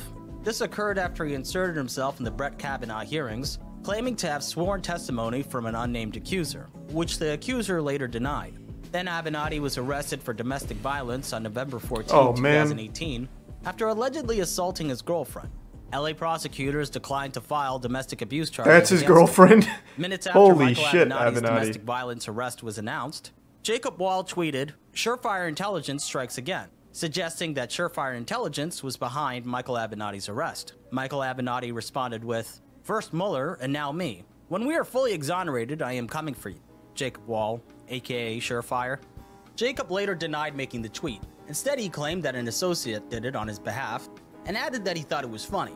He then tweeted, "I just filed a police report about Michael Avenatti's threat. Thank you to the brave what a men coward. and women of law enforcement." Fight him, Jacob. Michael Avenatti was eventually The Fight found Club, guilty man. on February 14, 2020 Here's the prime, Joey. on 3 counts of attempted extortion in an unrelated matter involving the sportswear company Nike. Well, today, a jury in New York convicted him of trying to shake down Nike for more than $20 million. Prosecutors say Avenatti threatened to expose the I haven't company watched and Cuphead show demanded yet. millions of dollars. He claimed that Exhibits Nike animator. bribed amateur basketball players. After his brief run-in with Avenatti in November 2018, no one paid much attention to Jacob Wall for the next few months, a fact that must have eaten away at him. To celebrate the new year, Jacob edited together a 31-second YouTube video of well-known broadcasters saying his name, simply titling it Jacob Wall, and adding to the description, 2018 was a great year for Jacob Wall. Jacob Wall? Jacob Wall. Jacob Wall. Is that how you pronounce Jacob it? Wall. Jacob Wall. Jacob What a good year for Wall, Jacob he Wall, believes though. Wall is behind the allegations against Avenatti himself. If I was Jacob, I would not be sleeping well at Okay, who is Jacob? Jacob Wall. That something big was coming, and Jacob Wall. He's a guy named Jacob Wall. Jacob Wall teamed up with Jacob Wall, a sort of equally notorious young man. A Trump supporter named Jacob Wall. 2019 began and Jacob Wall was attention-starved. When do they do His the ravenous BDSM appetite to stuff? be noticed went unfulfilled during the first month of the year, and it was not for a lack of trying. In fact, all of his attempts failed to gain any real traction. He unsuccessfully tried to start a campaign to impeach Ruth Bader Ginsburg. He also claimed that was United close. States Senator Cory Booker sexually assaulted a man in a bathroom. Additionally, he claimed that Kamala Harris was not a natural-born citizen and therefore could not run for president. But finally, on February 11th, 2018, Jacob Wall caught the buzz he was looking for after starting a petition to remove Ilhan Omar from the House of Foreign Affairs Committee, which gained 270,700 signatures. Damn, he had a huge petition. Capitalizing on the hype, he teamed up with convicted felon and former He's a bit animator. Stop the Steal spokesperson Ali Alexander, as well as Laura Loomer, who is best known for handcuffing herself to the doors of Twitter HQ in protest of being banned from the site. The trio traveled to Minneapolis claiming that they would expose Ilhan Omar on the unproven claim that she married her brother. Ilhan Omar is a politician serving as a United States representative of Minnesota. Rumors persist that she married her brother in order to sidestep immigration laws. Omar married Ahmed Noor Saeed Elmi, a British citizen, in 2009, and the two separated in 2011. To date, there has been no documentation proving or disproving that Elmi is Congresswoman Omar's brother. Omar has called the speculation illegitimate and disgusting lies. Whether or not she's committed immigration fraud is unknown, but one thing's for sure, Jacob Wall would not be the one to solve the mystery. Jacob Wall's investigation of Ilhan Omar was as farcical as you'd expect. Along with Ali I want to Alexander see his and Laura BDSM Loomer, stuff. he traveled to Minneapolis, tweeting what and it live does? streaming his every move. According to Jacob, Cedar Riverside, Minneapolis was a no-go zone full of Antifa and jihadists who wanted to behead, bomb, and murder him. We were afraid that we were going to be tailed. We were afraid that Ilhan, the jihadi Omar, would send somebody after us and tail us. Let's not mince words here, you guys. Ilhan Omar would love nothing more than to How is the quality so bad? Ilhan Omar would love nothing more than to watch This kid's like a multi-millionaire. You don't have an iPhone? To believe Jacob Wall's description of Minneapolis, you'd think that he was venturing into the Battle of Fallujah. He wore a bulletproof vest, claimed that he was traveling with a security detail, and collected donations to ensure his safety on a website called jihadilhan.com. So, we have professional security. In fact, I'm riding with him right now. And we also have, drivers, you name it, cars that are protected. And so I feel pretty good about our security situation because you guys have funded us through jihadilhan.com. We have veterans who are very... Yeah, I'm sure Aaron here saying fart sniffer was directly contributing to your security detail, Jacob. Man, what a great community. He gets, what, like 4 messages a stream? And one of them is fart sniffer? Fuck yeah, you really built like a great network here. Competent, career military professionals that know what they're doing, that are going to keep us safe. Bet your dog is boning you. Wow, what a lit community. Keep us from being slain. It's actually hilarious how much Jacob tried to paint Minneapolis as the caliphate or something. Here's one of his tweets. Just left a no-go zone in Minneapolis. One of the friendly local Somali men asked me, "Are you trying to get killed?" What? Now, if you're not familiar with Minnesota, you don't know how this works, but the Islamicist forces here have taken over sections of the respective police departments They in have almost every Sharia area. police in Minnesota now. There are men who walk around in orange vests that say Sharia police in some of these Somali communities, and they are enforcing Sharia law. Although they claimed to have armed guards, there wasn't any proof that they did. It was clear that they were lying about it, and even Jacob couldn't help but laugh when asked about it on a live stream. We've got a top-notch security team here to get us around, get us from point A to point B. They're right here and right here behind the camera. You can't see them. And we've been going from point A to point B in convoy, armored cars, you name it. Ben Beazle and Dwayne security professionals. And as Johnson. you can see, Fuck, I blew it. They don't exactly They're not real. look professional. Look, this guy's wearing fucking Crocs. During their escapade in Minneapolis, Jacob Wall starred in a documentary shot by a media outlet called Culture. I really want to show you clips from this documentary, but I'm fairly certain my video will be copyright claimed if I do. Chevrolet. You should watch it though, especially if you want to see Jacob Wall, Laura Loomer, and Ali Alexander aimlessly walk around Minneapolis with Hans Zimmer-esque music blaring in the background. Sounds intense. Jacob hyped up this documentary as something that would expose Ilhan Omar, but it didn't reveal anything at all. The scope of their investigation amounted to knocking on her office door and leaving when no one answered. We had a leftist today who's a diversity coordinator. Can't say they didn't try though. Shoot us, and apparently has some idea of where we live because a leftist lunatic, quote-unquote, lesbian activist put our location out there. Oh yeah, I almost left out the best part. Jacob files a police report against someone he describes as a gay Hispanic diversity coordinator who he claimed threatened him on Twitter. The diversity coordinator was a complete fabrication. Jacob was the one behind the account. He made it up to threaten himself and used a photo of a Minnesota realtor named Aaron Delgado. Well, we don't know. He pulled a Jussie Smollett by filing a police report about something he himself staged. Once this was all revealed, Aaron Delgado said that he planned to file a lawsuit with Michael Avenatti representing him. A day after returning from Minneapolis, Jacob Wall was banned on Twitter on man, February they got 26, him. 2019, following Aaron the release of Delgado a USA strikes Today again. article in which he admitted that he planned to create deceptive Twitter accounts to, quote, steer the left-wing votes in the primaries prime to Red what we Dragon. feel are Give some weaker good candidates animator. compared to Trump. Yeah, I don't know if you have any data on why Jacob Wall was recently banned. Do you have that? I believe. Who is Jacob Wall? This is a gentleman that was in the USA Today article where Yes. he admitted that he was he had used tactics in the past to influence the election, and he will continue to do so using all of his. You ever tried DMT though? So when we saw that report, our team looked at his account. We noticed there were multiple accounts tied to his account, so fake accounts that he had created that were discussing political issues He's a and tier pretending one. to be other people. Shavs Media And now you're Productions banned and from Prime Twitter. Richter.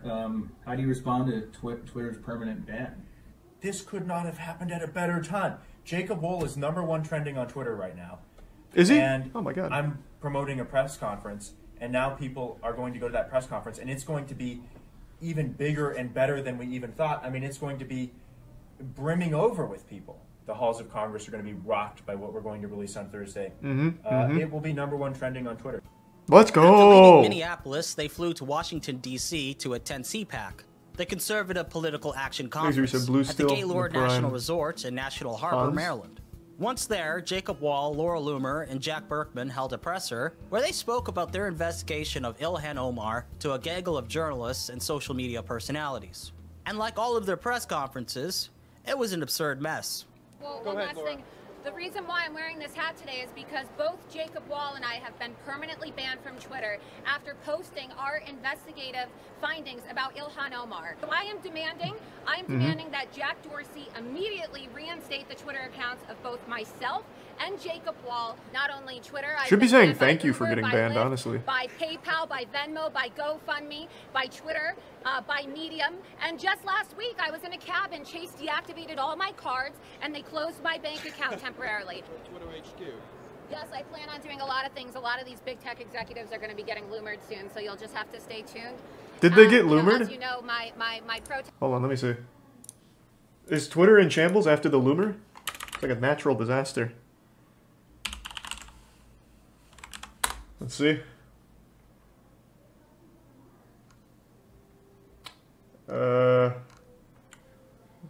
Doesn't seem like it. The most recent thing about her is she says she has a brutal case of COVID. That was in September of 2021. And that's the last time she's been heard from. Well, far be it from me to question it, but it looks like Laura got Loomered. Unfortunate. That must have just been one of those big schemes from Jack, the Twitter CEO. Fucking planted it in her so he could avoid the Loomer.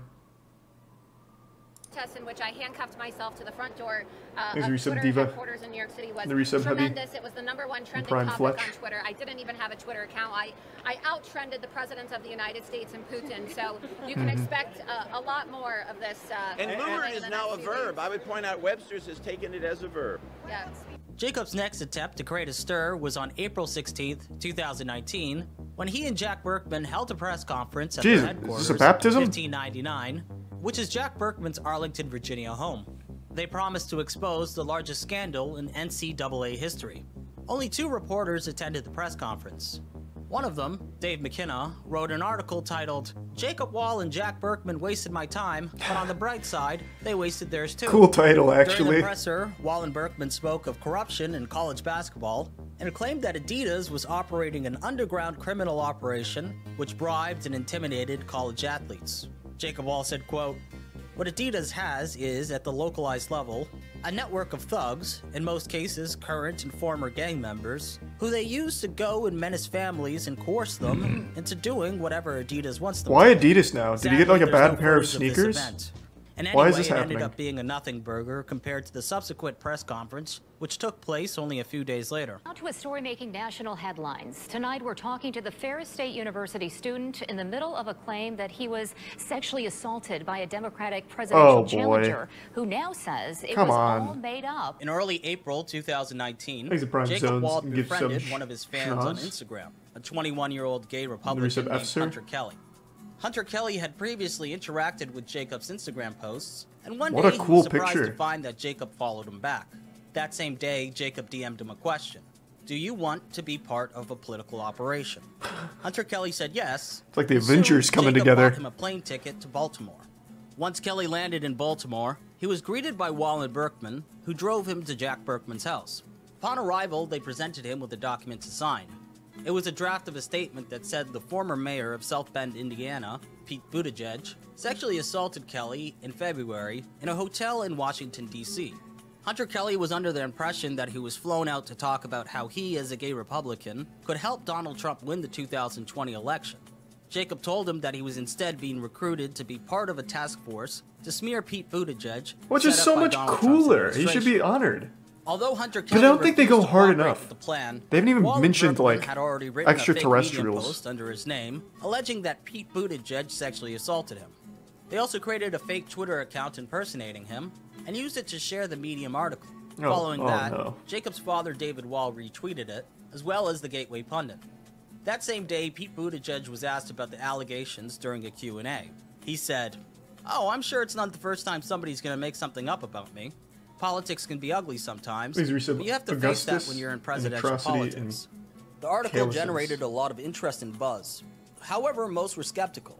Some pinpointed it as being the machinations of Wall and Berkman.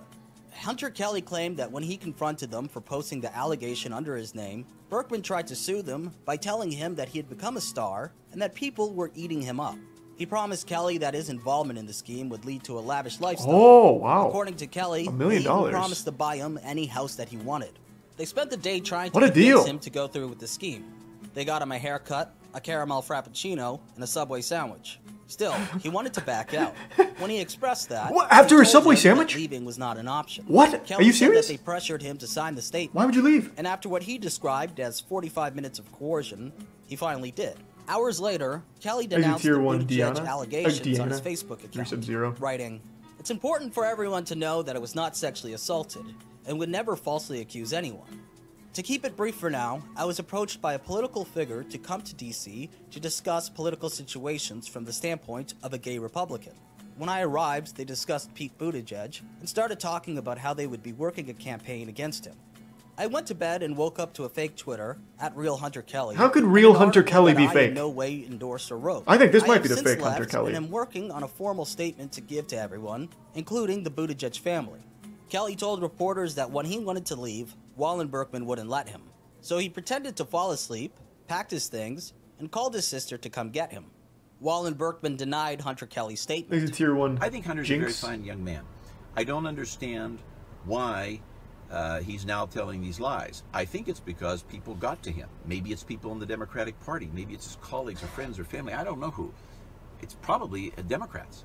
On May 8, 2019, It is shocking how much this guy looks like Papa John Schnatter, just less greasy. They both look so similar to each other. His name's John Schnatter, right?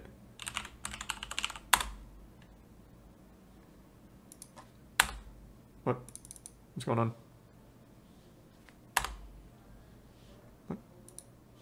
Why isn't it? Oh, what did I do?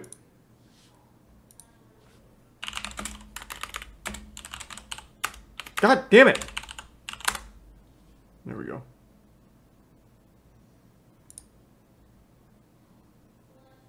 Well, I guess maybe not as close as I thought. Mainly just the eyebrows and the hair. Actually, it's pretty close.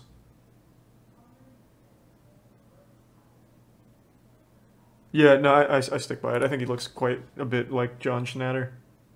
Got to him. Maybe it's people in the Democratic Party. Maybe it's his colleagues or friends or family. I Is don't there know some who. web in A? Probably Democrats. On May 8, 2019, Wall and Berkman held a presser at 1599 in which they Yes. tried to prove the allegations were true Yes. and that Hunter Kelly was scared off by outside pressure. Well, we're not lying. We're telling you the truth. One thing that he received throughout the day was any number of threatening calls. We could hear them on speakerphone. We don't know who they were from. Who's that We on have the no TV? idea, but there were a lot of people calling him, trying to talk him out of telling his truth. And that went on all day So, hey, long. garbage man, stop and listen. That no one was coerced, no one was even so much as encouraged to take any particular action. And we're going to lay that all out in a series of tapes. And this is a video that we feel speaks and says a lot. You're going to see, and this is just a minor detail. What the that fuck he's is got a happening? Starbucks, caramel frappuccino in front of him on the table. He does. Now, Confirmed. He had come with us earlier in the day, and he had wanted Starbucks. So we took him to Starbucks right around the corner. Uh-huh. We're also working Heroes, on heroes. that tape as well. He walked in, he got his caramel frappuccino. So, I really think the title here, Modern Psychopath, is a super apt description for Jacob Wall. This guy is so fucking goofy. So, like, the proof that all of it's real is they got him a caramel frappuccino. And he's like, we did film that as well. I'm working on getting that footage. So that way you guys know that everything's legitimate here. We got him a caramel frappuccino, which means everything he said is real. Thus, we're fine. It's fucking wild. The guy is so interesting. In, like, the weirdest way. Like, morbid curiosity. How could someone be so wired incorrectly? Oh yeah, in the subway, which I'm sure is coming up. They'll probably mention the subway in a second. You know, most These are tier 1 rage. Coercion There is a baller and type of jank. events that I see involve guns, they involve knives, they don't involve caramel frappuccinos. Jared. Can I ask about this setup? It's kind of confusing why we're talking up to a balcony and there's the screen here. Hey, can we get this guy out of here, wise guy? Hey, get him out. Get him out. It was later revealed that they tried to stage a fake protest of the press conference, but could not drum up enough interest for people to sign up.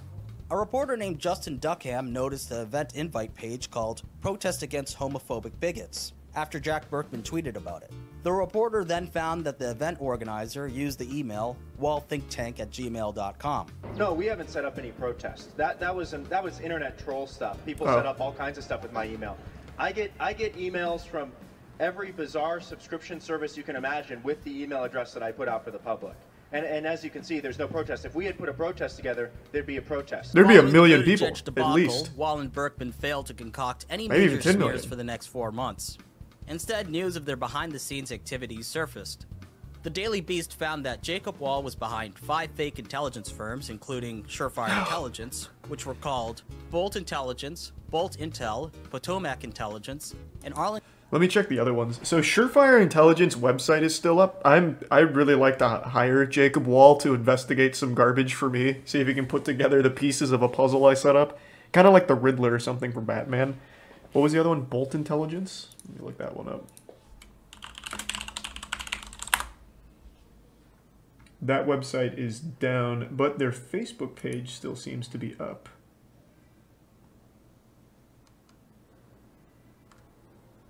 That they haven't posted since 2018.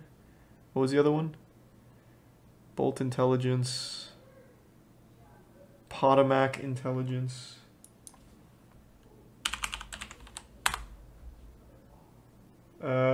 That one's just completely gone, unfortunately. That was probably one of their best ones. There's a tier 1 Robski and the resub Honey and Prime Dank Kato. What was the other one? Potomac, Bolt, Surefire. We already checked Surefire last time. Were those the big 3? Yeah, I need to hire Surefire Intelligence. I'll put together a little puzzle for them. Arlington Center for Political Intelligence. An advertisement for Potomac Intelligence said that the firm offered services like corporate espionage, political opposition research, the planting or killing of news stories, and counterintelligence. Why anyone would advertise their corporate espionage firm in the classifieds, along with adverts for carpet because it's a cleaning great and advertisement. local mechanics, is anyone's guess. It's efficient. It was also discovered by the Daily Beast that Wall and Maybe the Berkman 10 were gift pitching sub's crazy. investors on a $1 million plan to Thank you, create crazy. fake news Appreciate the stories generosity. in order to manipulate political betting markets. Their plan was to recruit and run what they described as agents of penetration inside DNC campaigns, to create a troll farm to influence Penetration social agents and are mainstream media crucial. narratives, and to plan and execute high-impact political publicity stunts. Our backers will affect political outcomes and use our actionable intelligence to reap rewards betting on those outcomes. By August 19th, 2019, Wall's past scams caught up with him when a warrant was put out for the arrest of himself and his business partner, Matthew Johnson, for their fraudulent activities while operating Montgomery assets. This was that's when what it's the called, Riverside Montgomery County District Assets. Attorney's Office went after him. Couldn't remember the name. I talked about this in part 1, so I'll save you the details. A few days later, Jacob posted photos onto his Instagram, claiming that he was traveling the world. According to him, one photo was in Belarus, and the other one was in Israel. However, someone noticed that he was seated in front of the exact same fence in both photographs. It's just a very popular which led to a lot fence. of people mocking him online. On August 23rd, 2019, Jacob defrauded an event organizer by accepting $50,000 to get Donald Trump, Don Jr., and Charlie Kirk to speak at an Indian American conference. Jacob asked for $100,000 and received half up front. Oh, wow. On the day of the conference, Jacob told the event organizer that Trump, Don Jr., and Kirk would be there, and that they might bring Candace Owens as well. When they never showed up, Jacob promptly ghosted the organizer. When the event organizer asked for the $50,000 back, Jacob told him that he told his secretary to return the money. Eventually, the event organizer called Jacob's dad, David Wall, who said that he told his son to return the money. After which, Jacob claimed that the money wasn't returned due to a mishap with the bank. Jacob recorded a video of himself calling the bank asking about the transfer, and boy is it a sight to behold. I just wanted to I'm sure it confirm is. a wire. I just wanted to confirm a wire that was sent. Because one of my clients, we sent him a refund via wire transfer. Of course, of course. And he says he still hasn't received it, so... Yeah, this I'm is just a outrageous. little bit worried. Can we fix it?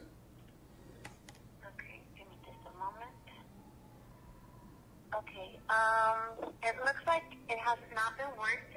Somebody should be reaching out to you to confirm the wire. Oh my god. What You the guys, fuck? I need it sent. Can they reach out? You right imbeciles! immediately? This is Jacob fucking Wool. Going along as they're coming in, sir. We do have an hour and a half to God. work on it. This has caused me a tremendous hassle today because my client thinks that I'm trying to rip him off or something. And, okay, well, they're going to call me soon to confirm it and then send it out? Yes, sir. Okay. Well, listen, I don't mean to sound angry at you. I don't mean to sound angry at you. It's just, you know, it's been a massive trouble for me. But you are a problem, ma'am. You fucked me. All right, thanks. You fucked me. Please, if you can expedite that, please do. Please do. Thank you. Bye-bye. Yes, sir. In the end, Jacob only returned $30,000 of the Unbelievable. $50,000 he owed. In late September of 2019, an unnamed member of the U.S. intelligence community released a complaint about an attempted cover-up of a call between Donald Trump and the president of Ukraine, in which Trump requested that he investigate Joe and Hunter Biden. The leaker was dubbed the Ukrainian whistleblower. On September 26, 2019, Jack Berkman offered $50,000 to anyone who could conclusively provide the identity of the whistleblower. On October 1st, they declared that they knew the whistleblower's identity and held a press conference. Unsurprisingly, the press conference ended up being a total waste of time. Now, many people have called us hit job artists, smear artists, things like this. How dare they? This is true. Oh, I know you don't think so, but what we do is thoroughly This is fine. Give apolitical subs, and Huey. fact-based. Thank you, I know you Huey. don't think so, but it's the truth. Wally Berkman claimed that they couldn't act. release the name of the whistleblower until they were able to review the legalities of doing so with their lawyers. Out of due deference to our government, we have a lawyer reviewing this before we release the name. Why do a press conference so then? We cannot release it today because we have been asked not to do so, and of course we will defer to the government if they feel there are national security or other concerns. So we have a lawyer reviewing those laws as we speak. Then they said that they would release the name within 24 hours. It's all coming out. You won't be disappointed. In the end, they never did. No, what? Who was it? Was it the Hamburglar? Let me ask you a question. Don't you think this is a noble initiative to force the name of the whistleblower out? Do you really like, you in the media, do you really like this kind of clandestine government and clandestine society? Oh, good word. All of this is being done in darkness. I mean, this is like Henry VIII. I'll turn that question around and ask it to you. Do you like a country like that? Do you like a capital like that? That's not a good situation. Do That's you? a star chamber. Huh? Big guy, huh? You like that? You just got that Jack Berkman beatdown, bitch. 2 days later, they held another press conference. This time, they claimed that Elizabeth Warren had an affair with a former Marine named Kelvin Willey. I talked about this press conference in part 1. Yes, Kelvin Willey claimed to be a yes. male escort working for an agency called Cowboys for Angels. The CEO of Cowboys for Angels denied that Willey worked for him and said that Thanks, he was Reset not up Freddy. to Hey, caliber Freddy. to work at the agency, Good to see you, man. implying that he wasn't good-looking enough. Kelvin Willey also claimed that he served in Afghanistan and that he was a recipient of a Purple Heart. He's also a Records triple obtained X. by the Daily Beast showed that although he was in the Marines from 2014 to 2016, he was never deployed to Afghanistan, nor did he receive a Purple Heart. In Prime Burger and Ryujin. Describe your service in Afghanistan. So my service in Afghanistan, it was very early in my Marine Corps time of just getting into my unit. 2012. Unit, I was stationed in Hawaii. 1-3. 1-3. The rest you can look. That's the most elite unit in the Let me just tell you Marines. one thing. When it comes to honoring Holy service here, fuck, he's a super soldier. we don't play around. And if you're going to keep impugning this serviceman's service, fighting the Taliban in Afghanistan, then you're going to leave. Elizabeth Warren responded to the smear attempt by tweeting a picture of a mascot from her alma mater. It's like an anime. Go Cougars in the I caption. love that. I'm part of Marine Corps 1-3. We took down Osama bin Laden who and God. Elizabeth Warren of partaking in like this weird sex And we'll do it again. scandal thing, and he claimed that she was whipped, that he whipped her, and all this stuff. When claims that he met Elizabeth Warren on this He's a site tier 1 called killer pickle. Cowboys for Give me some Angels, weeb and ash. and it's like this The 5 gives this some kind of weeb. like Thank you, weird weeb. dating site. And Appreciate it, they man. met on there, and they hung out at this like DC hotel, and ended up having like sex and stuff like that. Long story short, he claims that Elizabeth Very important. Warren gave him Stop it, damn it. this big scar. You'll notice he is also Xander Cage from XXX. Just want to point that out. I think it's very important to the story. So not only is he part of the Marine Corps Elite Division 1-3 Super Soldier Secret Space Program team, he is also part of the XXX program. So just keep that in mind. On his back. This and all guy's this serious good business. stuff. And quickly people search on social media and find out like he had a scar years before what he's claiming, and of course it all backfires. Well, I'll tell you what the difference is.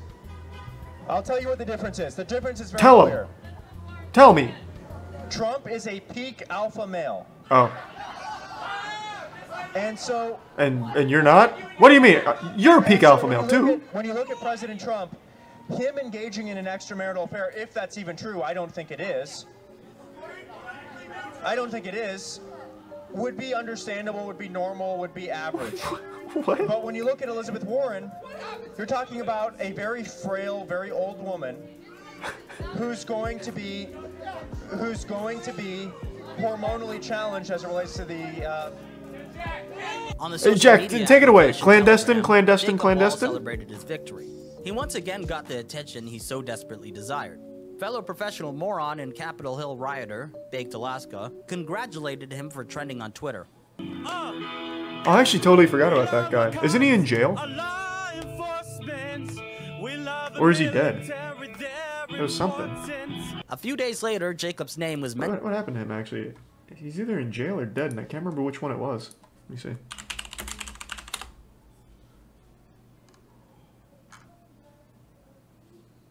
I just keep getting the food. What was his actual name? It's jail? Okay, I'll just trust chat on that. It's one of the two. I just can't remember which one it was. Mentioned on SNL, which he still cites as one of his greatest achievements. 8 days after the Elizabeth Warren press conference, they held another one yet again. This time to smear Kamala Harris with a bogus story about her, quote, There's the prime eyes and tier 1 with a scowl. 26-year-old personal monotone. trainer named Sean Newaldis.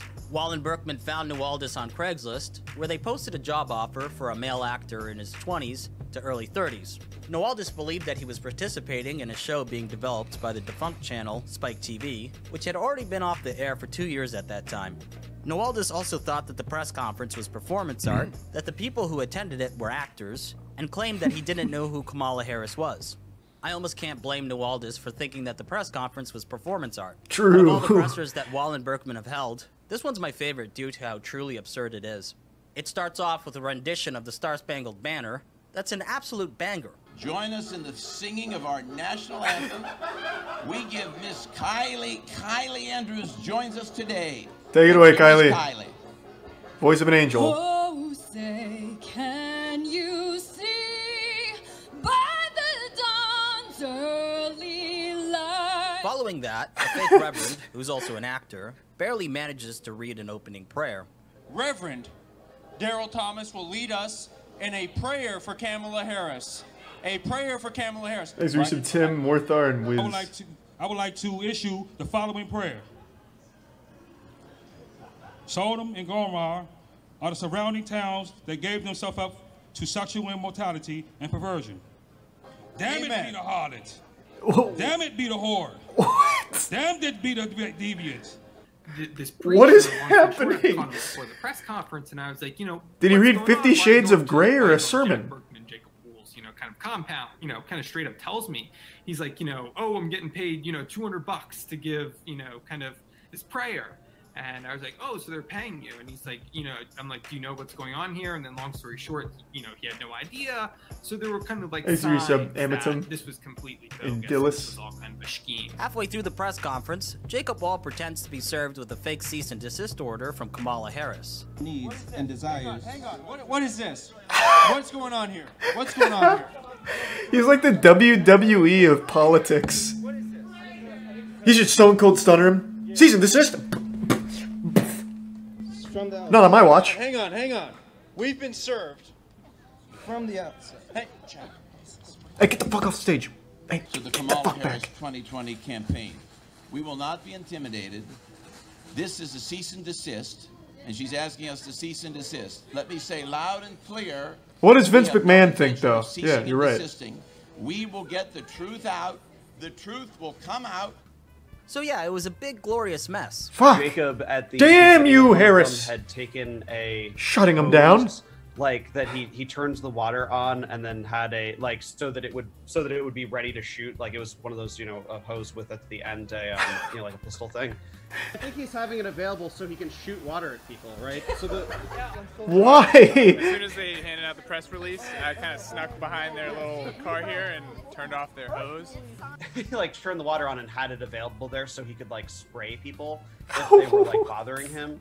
And at one point he actually like tried to do that. I think they like threw a donut at him or something, and he was like, "That's it, I'm gonna get the hose." I can't hear you. You got to tell this guy to stop, or I'm gonna spray him. No, don't. Hey, he doesn't know what he's doing. He's been brainwashed. Don't do it, Wall. And then he like, I think he tried to spray it, but someone had turned the water off before, so it wouldn't work even if he tried. And that seemed to have been effective. Here, we demand a polygraph. And oh, fuck, now you've done it. Polygrapher. Pick her. No, don't do that.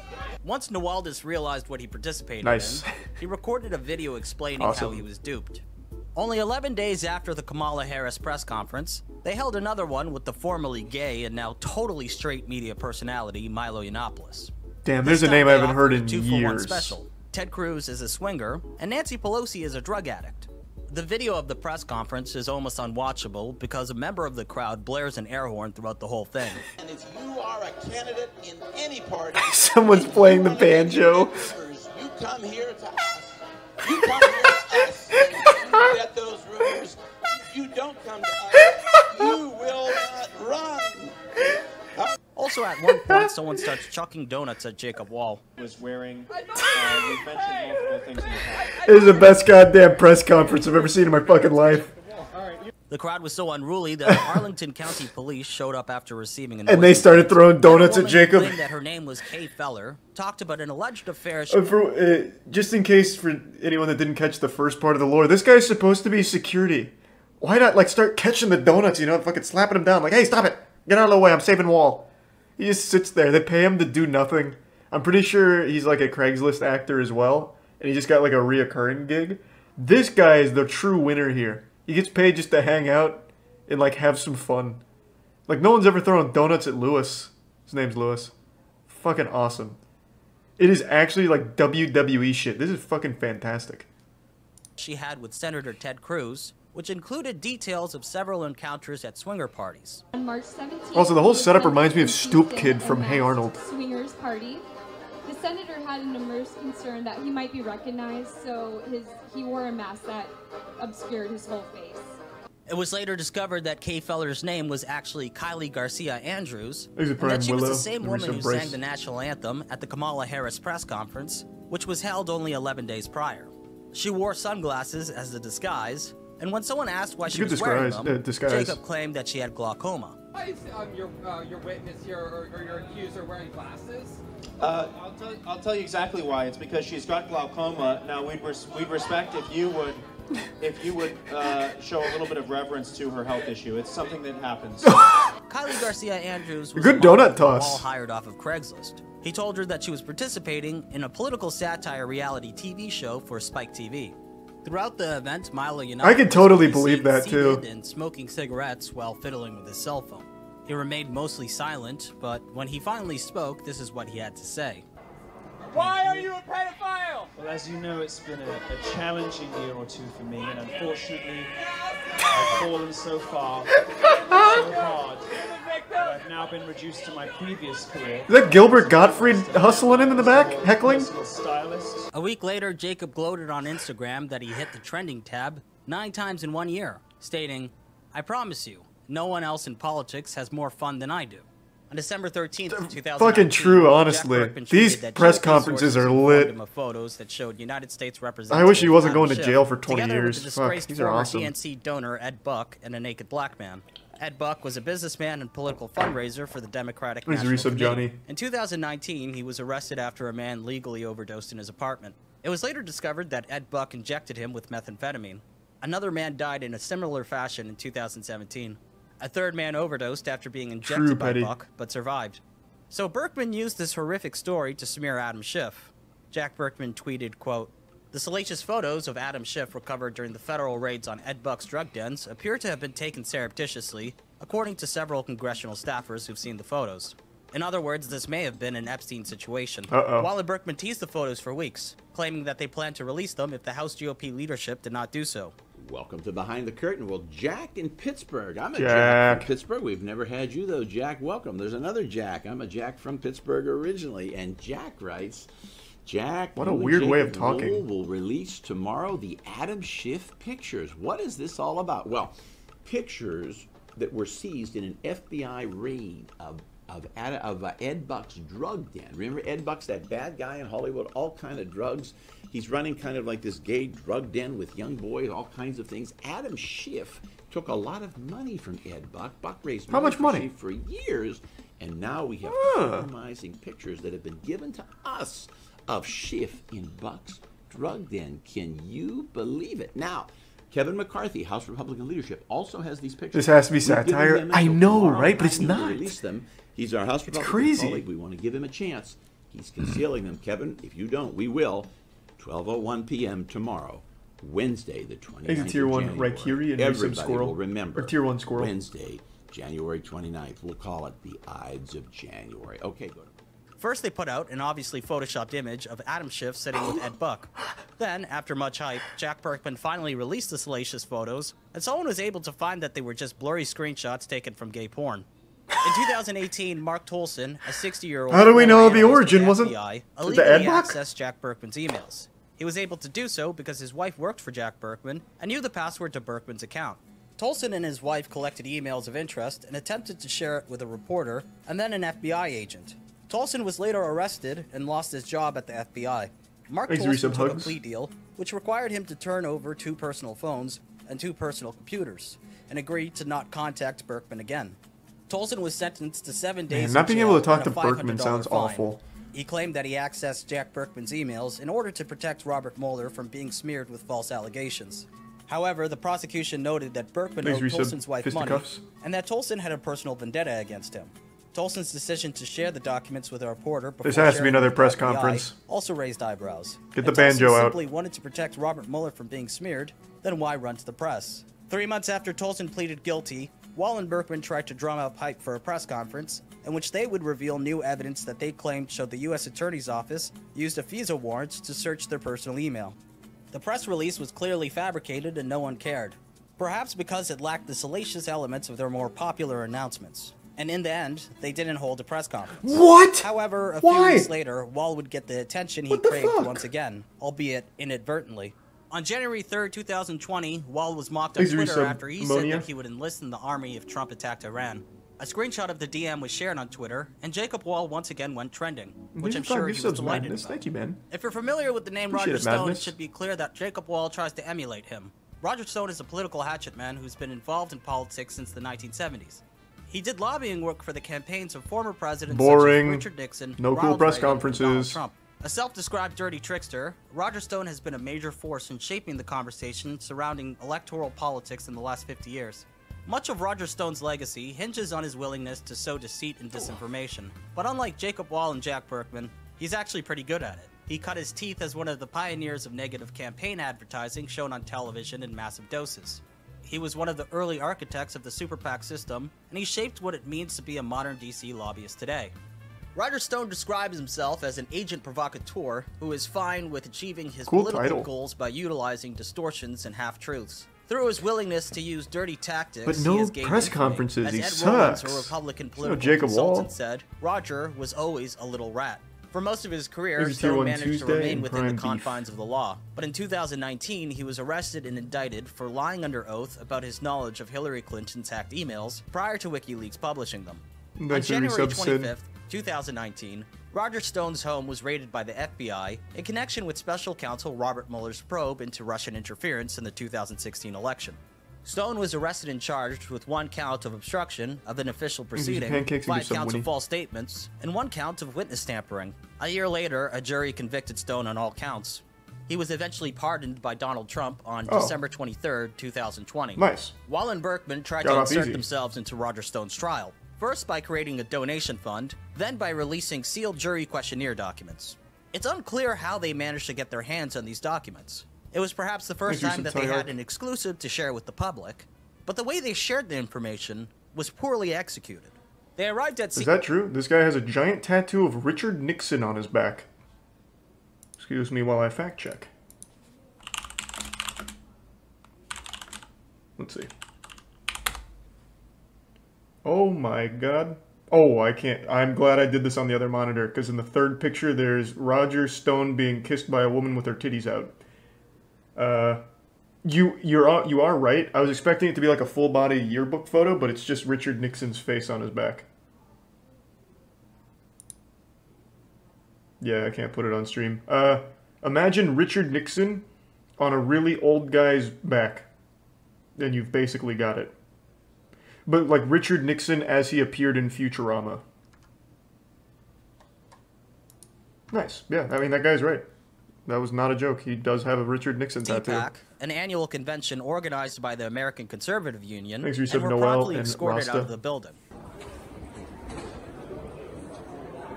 Hey, you tricked me!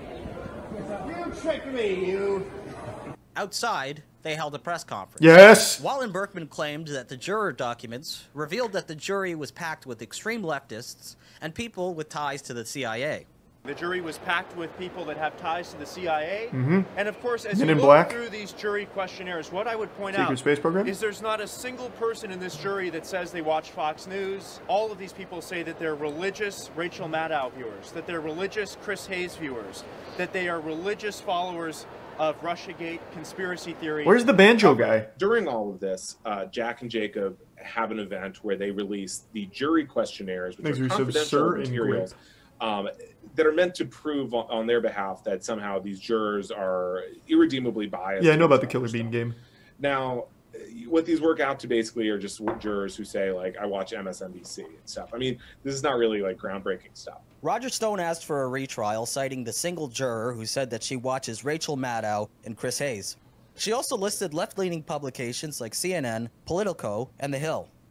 The foreperson was also the only one on the jury who described Roger Stone's arrest as being connected to Russian collusion in the 2016 election. What? As for the claim that the jury was packed with individuals from the CIA and the FBI, well, one juror said that they had a friend who worked with the FBI, and another juror said that their father worked with the CIA in the 1960s. So even though Wall and Berkman finally managed to get their hands on legitimate documents, they failed to do anything with their scoop other than wildly exaggerate its contents and make baseless claims. But they had another great press conference, and that's all that matters at the end of the day. Wall and Berkman fucking for slapped potential again. witness harassment, criminal contempt, and obstruction of justice for releasing the confidential juror questionnaires. But apparently it catches the attention of the FBI because these materials are supposed to be Tier 1 confidential. art. And Jack and Jacob must have gotten them somehow. Thanks, Prime Silent. Did they get them from the prosecutors? Maybe, probably not. More likely, someone on Roger Stone's defense team. So, a website down in the Cayman Islands noticed that these papers were put in the U.S. court system, immediately sealed. I got them. And essentially, there's an ongoing investigation, as we talk now, into Jack and Jacob over the leak of these materials. Apparently, there's some federal prosecutors involved. Now, I think it's important we weigh how awesome their press conferences are. On them. So that should play a role here. You know, it's potentially legally a very serious situation for them. I agree, it could be legally devastating, but investigated by the FBI. Let's just remember the press The conference. first investigation took place during the Before we make any rash decisions. Before you started, but you are releasing the names of all 12 jurors. That's right. The names of all the jurors are here. Make no mistake. Speaking, right? And their information, their full questionnaires. Only 2 of them have actually put their names out to the public. So you're basically how the public is going to have the rest of them. How do you see that ethically? Generally, people consider it unethical for journalists, etc. With the ethics, I'm not a philosopher. I don't comment on ethics. I can comment on legality. I'm a lawyer. There's nothing illegal about it in any way. Sometime in April 2020, Jacob Wall made an OnlyFans account. The guys who run the podcast, Yeah But Still, paid for it and said that it was just full of shirtless photos of Jacob. Why someone would pay $50 for that, other than as a joke, is beyond my comprehension. Although there are people like Brad Palumbo who wrote an article called "It's Okay to Admit That Jacob Wall is Extremely Attractive," so I guess he does have some admirers. A few months after launching his OnlyFans account, he made a video called "My 7 Months Not Natural Transformation," in which he explained how steroids helped him sculpt his newly acquired physique. It was around this time that he started to sell a fitness course. People look at this photo and I still get the messages and they say, steroids, steroids, you did steroids. Well, yeah, I did. You bet. Wall and Berkman's next smear attempt was and I'll do it again. Anthony Fauci. Jacob's Tune into my next press conference. Diana Andrade emailed a number of journalists a fake story about being sexually assaulted by Fauci in 2014. It's startling how similar this smear attempt was to the Robert Mueller smear.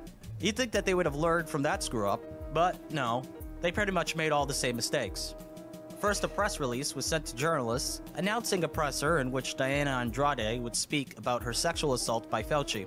On the press release was the names of her supposed representation. 2 lawyers, Rhonda Abramson and Richard Whitley. Rhonda Abramson was confirmed to be a fake identity fairly quickly. Reporters at the Daily Dot looked into her fake law firm and couldn't find proof that it existed. Oh, it probably did. Confirmed that she worked at the company she listed on her LinkedIn account as her former employers. Moreover, they ran her profile picture through a website called Have They Faked Me, which showed that the photo was likely an AI-generated image. When the Daily Dot reached out to Wall, he told them that he had nothing to do with the Fauci accuser. Despite that, he and Jack Berkman showed up on the day of the press conference, which was organized as a conference call between themselves and journalists. When they arrived, they stated that they were asked to participate due to them being, quote, preeminent subject matter experts in the field of Me Too. 10 days later, Andrade fessed up to lying about the sexual assault and accepting money from Wall and Berkman to do so. She recorded a phone call, which is quite revealing in showing how the duo pressures people to participate in their smears. Well, I actually want to talk to you guys because I'm kind of like paranoid and dealing with a lot of emotions, and I want you guys to. Yeah, Jacob will do that. He'll do that too. Everything's fine, but I don't think it is. So. Well, what could be wrong, Diana? What could be wrong? I mean, you know, I think everything's just fine. You did the job. You did a good job. You got paid. What's the problem? What seems to be the issue? You're freaking out. You're texting me late at night. What's the issue? Don't know what to do with all this cash. I mean, someone told me. I mean, you guys told me I was gonna get a wire transfer, and I didn't get a wire transfer. Well, it's on its way. Like it's coming. Like I can't walk into a bank with this, especially during these times. What am I gonna say? Where did I get this money from? They're gonna think I'm like you don't go to the ATM for 2 years. Just keep the money. You don't have to deposit it. Just keep it. Go to an ATM for 2 years. That's all.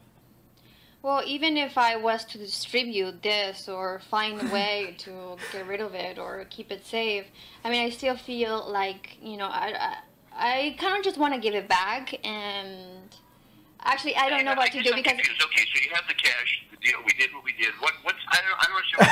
I just feel like I don't think this was the right thing to do because I'm looking. How dumb is this guy? His statements. Oh my god!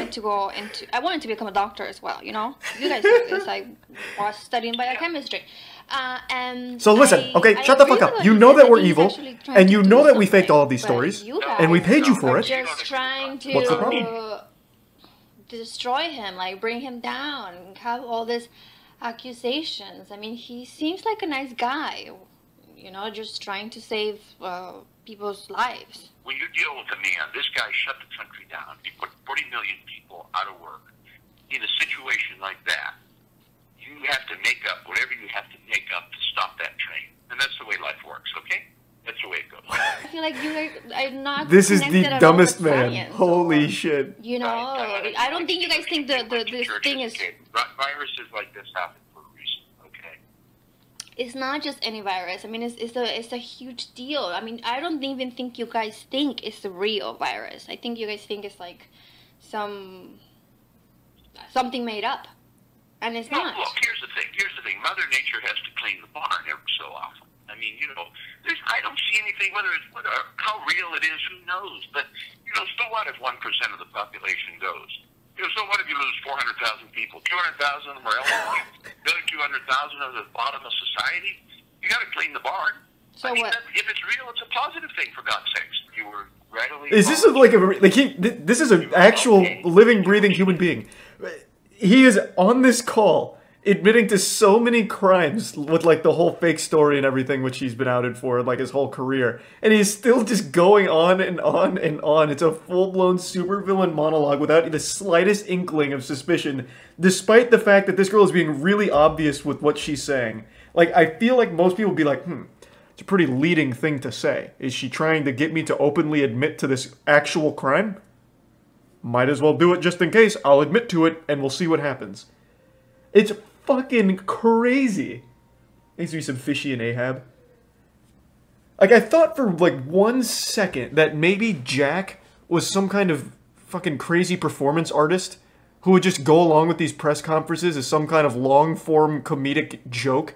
Because he was the only one that was constantly laughing at Jacob on stage while getting pelted with donuts. So I thought, maybe there's that chance, right? But holy shit. Jacob, completely hopeless. The only thing he has left is his OnlyFans. My God.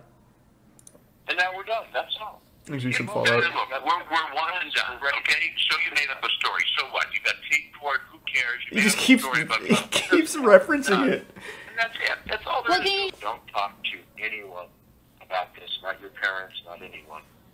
And it'll be fine.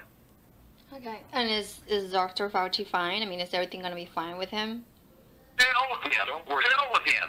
So what? So what? You made up a story. Grow up, for Christ's sake. I mean, Jesus Christ. Come on now. Sometime later, Walt Berkman and Diana Andrade called into a radio show, and it's a fascinating listen.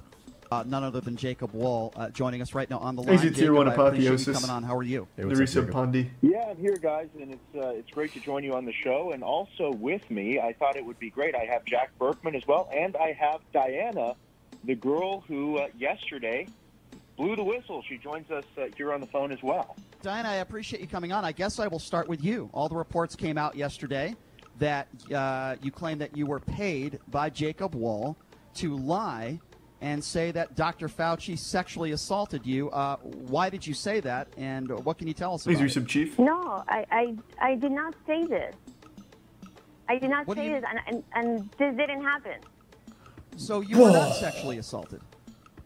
No. So how are you connected to Jacob Wall then and Jack Berkman? I'm completely confused because all the reports that came out in the last several days. I'm also mildly perplexed. I am.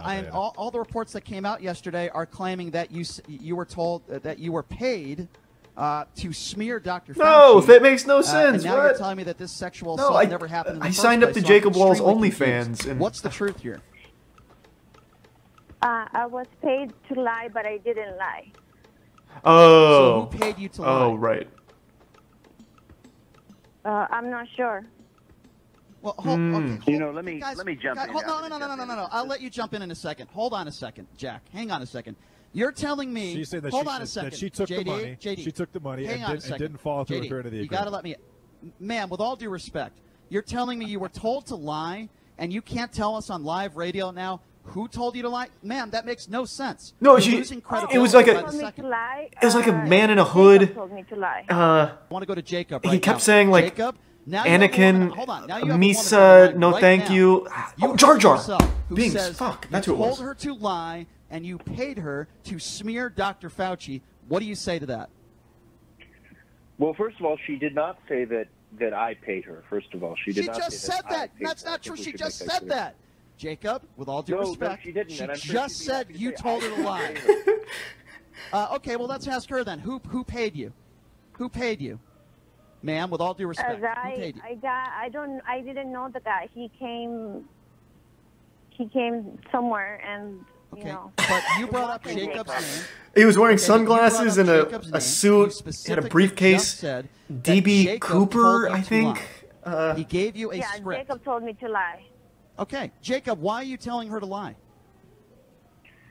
Well, I disagree with her characterization, and I will tell you that. You disagree with characterization? From the very beginning, we're concerned with the truth and only the truth. That's what She just said you told her to lie. Jacob, I like you. Okay, And Brian, keep in mind that Jack alluded to the fact that they are following marching orders as well. He's a bitch, Papa Boys. They are being told to tell someone else to do something based on apparently someone as high as the President of the United States. Listen, Jacob, look, you're a funny guy. You're well-spoken. I appreciate you guys coming Well-spoken. Did you expect this woman to Yeah. come on the line right now and basically call you a liar? Because that's what she just did. Well, I don't know if that's what she said, but I'm glad that we Hold on a second. Hold on a second. Jacob, I'm sorry to interrupt you. See, when you say stuff like that, you lose credibility. She just called you a liar 5 minutes ago. She just said, quote, Jacob told me to lie. And then you say, well, I don't know if that's what she said. I'm sorry, I have to hold you to account. That's exactly what she said. Why can't you answer That's that not what she question? said. She didn't say just that. called you a liar. She didn't say that. Well, it's up to debate. Up for debate. I don't agree with that characterization. I don't think that's really what she said. I think what she. On June 3rd, No, it's up for debate. When she actually, the line was spotty. We were going through a tunnel. No one knows what she said. That they said. would assemble 800 attack dogs for defense of the suburbs. Of course, that never happened. They also visited protests to own the libs by yelling at them to go home with a loudspeaker. You're very overweight. Please get out of the road. Thanks for some Panda. You are ordered to disperse. Vicious dogs are on the way. Donald Trump is your president. On July 2nd, 2020, Wall and Berkman held a press conference claiming that they were paid $20,000 to defend Ghislaine Maxwell, which turned out to be another lie. No, that was probably There is real. no person that walks the earth today that is a bigger victim of Jeffrey Epstein's than Ghislaine Maxwell. Oh my. See, what you have is a number of allegations against Whoa. Jeffrey Epstein, against Ghislaine Maxwell. And what we now know is that the group of people that have brought these They did upgrade their accusations security. are More not than just credible. Lewis now. One might just say that it's a sea of whores. On September 14th, 2020, Wow. they faked an FBI raid on Jack Berkman's house. Turns out that they hired actors off of Craigslist to pose as FBI agents. Why they did this? Again, who knows? And on September 20th, 2020, Jacob Wall got punched at a Ruth Bader Ginsburg morning event. And he ate that punch like a man. Dude probably broke his fist on his teeth. Because he's a fucking man. The next day, he went on social media to whine about it a lot. On August 3rd, 2020, Merritt Corrigan, a former deputy White House liaison for the U.S. Agency of He's a friend, International Jimmy. Development, was fired after she posted homophobic tweets. Our homo empire could not tolerate even one commercial enterprise not in full submission to the tyrannical LGBT agenda. For too long, I've remained silent as the media has attacked me for my Christian beliefs, which are shared by the majority of Americans. Let me be clear. Gay marriage isn't marriage. Men aren't women. The United Wow. States is losing ground in the battle to garner influence through humanitarian aid because we now refuse to help countries who don't celebrate sexual deviancy. Meanwhile, Russia and China are Thanks, happy to Yusuf Atomic. step in and eat our lunch. And again, in another tweet, she wrote, I watched with horror this week as USAID distributed taxpayer-funded documents claiming we cannot tell someone's sex or gender by looking at them, and that not calling oneself cisgendered is a microaggression. I'm not cis anything. I'm a woman. Corrigan announced that she would appear at a press conference held by Hey, this is that guy that Jack was Berkman upset to about discuss, not being able to quote, fuck an the M&M, right? rampant anti-Christian sentiment at USAID. Corrigan never attended the press conference. Instead, hours before it was meant to take place, she claimed that Wall and Berkman kidnapped her. She released a statement that said she didn't make the tweets that got her fired, and that Wall and Berkman forcibly took her devices to do so. In response, Wall said in a statement that he and Merritt Corrigan were involved in a, quote, intense sexual relationship. Okay, finally, I'm going to talk about the robocalls.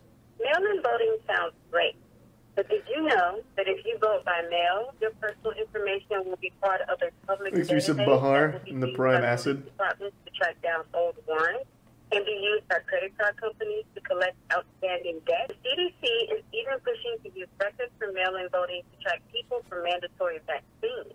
Don't be finessed into giving your private information to the man. Stay safe and beware of those by mail. What you just listened to is a robocall which was sent to 85,000 people Wow. in Michigan, New York, Pennsylvania, Ohio, and Illinois. These robocalls targeted mostly black people in disenfranchised neighborhoods with the purpose of deterring them from voting in the 2020 election.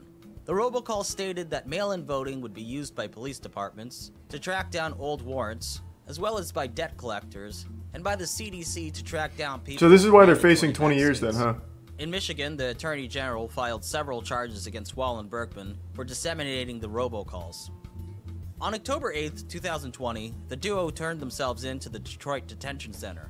They arrived with a camera crew and smiled in their mugshots. Aww. Their bond was set at $100,000. So sweet. They look so They were innocent. sued in New York by the National Coalition on Black Civic Participation, who argued that they violated the Voting Rights Act of 1965 and the Ku Klux Klan Act of 1871. They said that Wall and Berkman spread disinformation which purposely targeted black voters in urban areas in order to intimidate those voters into not participating in the 2020 election. The judge granted their request for a restraining order against Wall and Berkman to prevent them from sending additional robocalls. The judge also ordered them to notify every recipient of the calls that the robocalls were false and illegal. They also sent robocalls to Ohio and were charged with several felonies there as well. They pleaded not guilty, but a verdict has yet to be made. Okay, so that's about... Can they still do press conferences in jail, though? Done. The only thing I haven't really covered was their latest press conference on Matt Gaetz and Rudy Giuliani, but it's not very interesting. Oh. There was no substance stinker? to the allegations, Unlucky. but the press conference itself was sort of entertaining since Zach Patrizio and Ford Fisher constantly called Wall and Berkman out on their bullshit. Sorry this took so long to finish. This was a hell of a chore.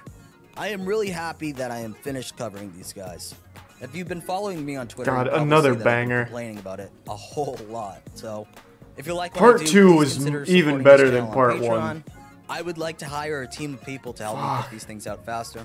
By the That way, was I good. also have a movie podcast now, which I started with my good friend, the Kino Corner, and it's called The Kino Cast. Holy shit, did he actually We have interview guests Walt? on like Jared Gilman, who stars in the movie Moonrise Kingdom. So check that out if you're interested. And until next time. God, that was good.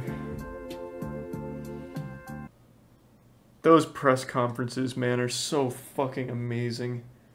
Oh, it just kept getting better and better. They need to bring that banjo guy pretty much everywhere. I'm surprised the banjo guy wasn't there at their court dates. Yeah, Oki never misses, man. Oki makes so many good videos. Let's see what crimes were caught on Twitch. Off the top of my head, can I think of any crimes? Turkey, the Turkish community on Twitch was recently just caught in a massive scandal of money laundering through Twitch bits and donations. That's probably on here. What else? CSGO Lotto, would that be on here, you think? Twitch started off as just Prime a TV. Raptor. A man strapped the camera to his head and would live stream everything that happened to him 24/7. Eventually, the site grew and welcomed people from all over the world to I used live to stream on The Justin company had TV. a name change, which we now know as Twitch, and in 2014 was bought out by Amazon for $970 million. First thing I want to do is talk about the horrible Twitch staff. Now, it's very known that Twitch has some, let's say, fine staff. Coming in hot. Like a female streamer gets banned and then unbanned within the same week, whereas a God male streamer damn. gets banned for the same thing, if not something less harmful, and end up getting permanently banned. This has been proven time and time again, with the most recent case being about Narcissa Wright, a Twitch streamer that literally tweeted Narcissa out, Wright. "I want to kill myself and shoot people at Twitch headquarters." That story is very sad, Who was honestly. banned, and then, what do you know? Unbanned a few days later. I mean, if you ask me, that should have been a permanent ban, but no. We see in this tweet here that they're reducing her ban, and basically, you know, she got unbanned, is what I'm trying to say. Point is, Twitch, I see where your bans come, I see where they come from, but it's like, to me, it's just like, this situation, shoot people at the Twitch headquarters? Should be a permanent ban. Now, why? Are the Twitch staff just full of simps? Yeah. And in all honesty, it does seem like Twitch has favorites. Sometimes the reasoning for people getting banned is so stupid, but then if a female does it, again, this is not every Now, single... correct me if I'm wrong. Wasn't she rebanned after being... Or... Wasn't she rebanned after being unbanned and then banned again? I'm pretty sure they did correct that mistake. The whole Narcissa Wright story is extremely sad, though. That situation is horrible. I don't think many people know like the whole lore behind Narcissa Wright, but it's a honestly really sad story. Tell it? I can give the cliff notes. Back in the early days of Twitch, really Twitch was built on the back of speedrunning for a little while, like Siglimic, Cosmo Wright. Really the two of them were like pillars of streaming content on Twitch. And started to really get a lot of headlines, and then eventually ADGQ was rolling around, AGDQ started popping off. Cosmo Wright was a prolific speedrunner in Zelda games, Wind Waker, Ocarina of Time, all of that. And then over time, started to lose interest in speedrunning.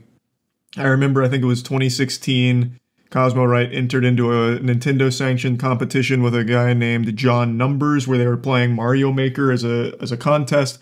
And Cosmo Wright got blown out and didn't really return to streaming after that, if I recall correctly.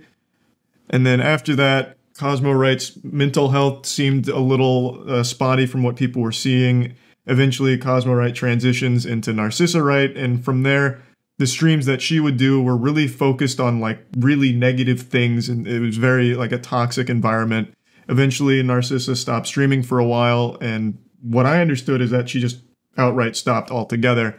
And then she posted that tweet about wanting to kill herself, and then the Twitch staff, which obviously turned a lot of heads as like, hey, what the fuck is this?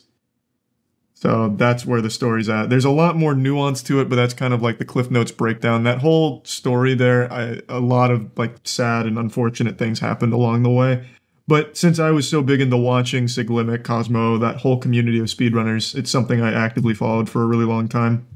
Stephen Heyman. On August 31st, 2018, Stephen Heyman and John Di Pietro, I hope I said that right, were on their way to Dragon Con, a convention made for gamers, comic Is that a real thing? science fiction fans, and more. Sounds like Steven a joke, like Dragon D's nuts. This is called IRL streaming. In Atlanta, Georgia, a man is seen approaching John and pins him to the ground. We can't see much, but we do get a full view of what the man looks like. JP, just let go. JP, just let go. What the fuck is happening? JP, just let go of it. JP, just let go of it. Wow. You can hear that was awfully calm. Say, JP, just let go. And this is due to what I'm assuming is John not wanting the man to take his camera, which the man did end up stealing. From the reports I've read, it seems like the man was never caught. The YouTube comments were full of L friend, this dude is such a bad friend, and comments like that. But honestly, that was the best thing to do. You don't know if someone is carrying a knife or a firearm, and your life really isn't worth getting killed over something as simple as a camera or your wallet, when you could just... Love how the dude didn't help. Bro, you're not gonna... Just give up the camera. Everyone shits on Dale Brown for giving like survival advice for how to like survive in an intense situation and disarm the attacker, and you guys give him shit. But the optimal thing to do is to not fight back. Just give your camera. Again, like Tuv just said, could have a knife, could have a gun, and that guy's big as fuck. That guy was significantly more jacked than Steven here. Just give up the fucking camera. Like, I guarantee if this guy did fight back and got his ass beat, people would give him much more shit anyway. Or he could have lost his life over it for a camera. The police officer explains the call and asks Mr. Big for his name. Mr. Big explains that he doesn't need to give him any sort of information. Oh boy, he went full Reddit. It's honestly a pretty long and petty back and forth from both of them, up until the cop places Mr. Big under arrest. I would say wrongfully place him under arrest. I mean, he did have his right to not say anything. Cops can always arrest you based on suspicion. You know, it didn't seem in the clip like there was any suspicion of anything other than just the way Mr. Big was acting. Anyway, so Mr. Big gets arrested, right? They leave and they close the door. So a few minutes after the arrest, the door opens and reveals a neighbor, presumably the one that made the complaint, walking in and stealing a pair of shoes and a headset. He returns and steals what seems to be his phone and a watch. I tuned into Mr. Big's Twitch page, and to my surprise, he still streams. Well, he took a break and is back and averages about 5 to 10 viewers. That's so I decided to ask him a couple questions. What a galaxy brain scheme, Make sure to show him some love and make sure to tell him supervillain mastermind. Yeah, I'm a YouTuber. Yeah, he was charged. Nice. He's a career criminal, man. Had a lengthy criminal history. I think he did 3 years for that shit. I tried looking his name up in like a Washington police directory or something. I checked a lot of websites and I did not find a Jeremy Frost ad. It's not that I don't believe you, Mr. Big, it's just that I would have liked to pull up his mugshot. RickyBot. RickyBot was a 43. I don't know this one either. Streamed himself playing Pokemon Go. Oh, yes, I do. Yes, I do, Pokemon Go actually. is a mobile game which requires you to go outside in order to catch different. Since the man stole 3 cell phones and the camera itself. RickyBot was taken to a local hospital with a laceration on the side of his head and a swollen right cheek. That same night, Ricky put out a series of tweets reading, "I got mugged playing Pokemon Go in Central Park. Still talking to police and will go to the hospital soon. My jaw is a mess. Thanks all. My Twitch account got suspended. Literally insult to injury." Yeah, that's another fucked up thing that Twitch used to do. I don't know if they still do. If a crime gets captured on stream, or like something like that, I guess, where you get your ass beat on stream, they just ban the account outright, which is weird. I remember there was that guy who was involved in a hit and run while streaming. At least I think it was a hit and run. Oh, no. There was a streamer who, while streaming IRL, accidentally captured like a shootout, I think it was. Like a guy shot at a car on his stream, and the guy got banned for it. It's really like a weird policy they have in that department when you capture something like that. That's technically against TOS, but you had no control over it, and it would also be good evidence. So I don't know why they'd like take it down. But yeah, that was something they did for all of those kind of cases. I remember that. I don't know if they still do though. Yeah. So if I'm streaming, right, I have a malicious friend for some reason in my house, right? He comes in, says a slur, runs out. I'm getting banned. Right? It's, I hate it. I hate it so much. And this poor man got pinned down to the ground and robbed. And Twitch is like, oh, nah, that's violent. Take it down. It's like, there's a lot of stuff about Twitch that that policy is terrible. That is wondering how Ricky is doing now. How do they justify it? Because I know they even put out a statement about it. I'm kind of curious. Where can I find those guidelines? Again, I don't know if they still do it, though. But where can I find it? Because I'm curious what they did to defend it. They don't want people faking it for clout. I remember bits and pieces back with the guy who captured a shooter on stream. I think they said something like, we're doing it to keep the VOD private for everyone involved and sharing it with the police or something. Thanks for your subcatamon. I don't remember. If I could just remember what that case was, I'm sure I could find their tweet about it that clarified. Does anyone remember what it was? Because it was a pretty big one. That one got mainstream attention. A streamer had captured like a shootout on stream on Twitch. It was valuable information for the crime, and they banned the account, which then made it inaccessible. Was it North Hollywood Shootout? Man, what the fuck? This was 1997 North Hollywood Shootout. I remember that. This was not Twitch, you fucking asshole. That one, though, changed law enforcement drastically.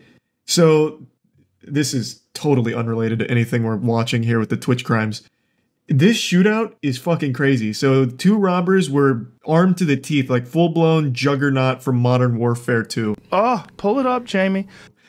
And they robbed a store, and the police showed up, and they just started blasting. Like, the guy's full auto, just letting it all hang loose. Oh, it was a bank. They robbed the bank. Yeah, that's what it was. Robbed the bank, just blasting. And the cops were shooting back, but their handguns weren't powerful enough to pierce their armor. So they couldn't actually stop them. They couldn't actually prevent them from leaving or doing anything. So they just kept walking away, taking bullets from the police while firing back. The police got so desperate for firepower, they started, I believe they raided a nearby gun store for like shotguns and other items, and as well as like just trying to find anything with a higher caliber. And it was such a long, drawn-out shootout that post North Hollywood Shootout, they started arming police officers much more heavily, like more firepower in their vehicles. It was crazy. The whole thing was captured on helicopter. In fact, the only reason it even ended is because one of the officers got a lucky shot on one of their ankles, because their ankle was slightly exposed, so they hit his ankle, he fell to the floor and knew he was going to be killed, so he took his own life. And then the other one, I think, got really desperate and just started walking at them or something like that. It was something like that. It was crazy. It was fucking crazy. The most notorious of all daring robberies unfolds here in North Hollywood, California, as 2 men dressed in black and armed with AK-47s storm a local bank. Requesting assistance. We have a possible 211 in progress at the Bank of America. Bank of America. All activity north of Kendrick. We have shots fired. Unaware of what's waiting for them, members of the Los Angeles Police Department descend on the scene. Officers surround the building. Stay back! Get back! Inside, the gunmen gather more than $300,000 in cash, then force their hostages into the bank's vault. Then there was about a minute or two of silence. And then all hell broke loose. Officer requested help at the bank.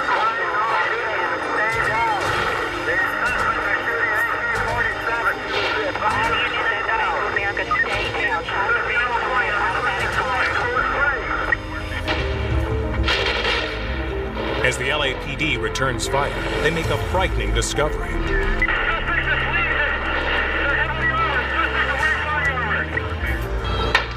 They've got automatic weapons. There's nothing we have that can stop them. The shooting at everybody? Yes. He's wearing heavy body armor, so he's been shot I don't know how many times, but he don't knock him down at all. He goes about 10 yards, turn around, caps off, and flip around at us. Even though we return fire, it's hitting him, but we're heavy armor, they just shoot right back at us again.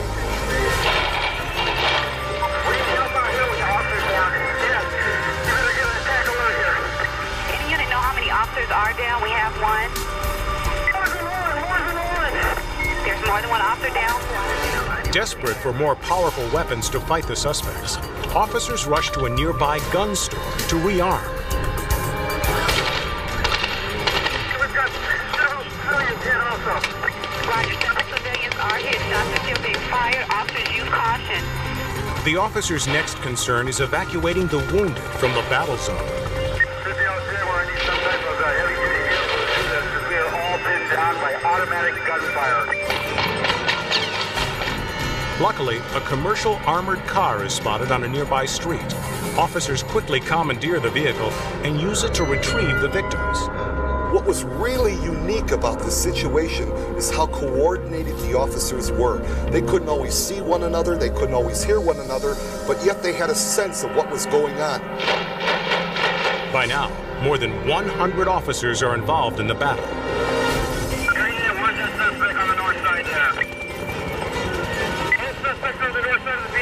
Next to the white car with the open trunk. With one gunman driving and the other walking alongside their getaway car, the suspects blast a path away from the bank. Unit advised the suspects are on the north side of the BFA. They don't have body armor on their legs. Shoot for the legs. 15L10, contact North Hollywood Station. Have them bring extra reserve ammunition out to the scene code 3. Without warning, the robbers separate and head in different directions. One gunman lurches forward as the bullets bounce off his armor. We've got one suspect driving the white vehicle eastbound from the north parking lot. We've got one suspect on foot. The suspect on foot is behind a long trailer, truck trailer rig. All units, use caution. You've got a suspect on foot, northeast of the bank. The suspect on foot continues to exchange gunfire with officers. Suddenly, he takes a hit and drops his pistol. Seconds after retrieving his weapon, he falls for the last time. That leaves only one suspect, still armed and still lethal.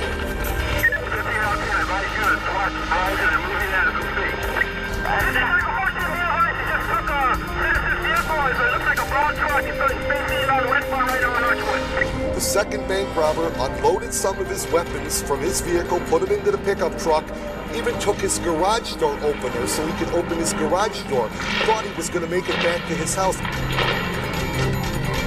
Before the suspect can drive the truck away, a SWAT team makes their move.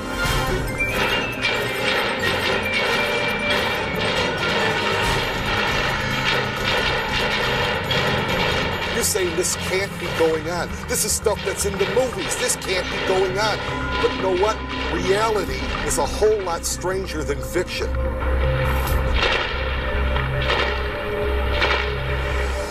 The shootout is fast, but ends with the robber lying wounded on the ground. One suspect on Artwood is in custody.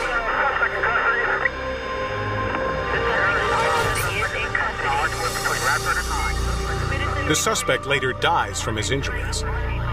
But the outcome could easily have ended in tragedy for the bank hostages and police. The gunfight lasts a total of 44 minutes. More than 1,800 shots are fired, with bullet holes discovered up to a third of a mile away. But all make full recoveries. Amazingly, the only fatalities are the two gunmen. 17 officers are awarded the Medal of Honor for their bravery.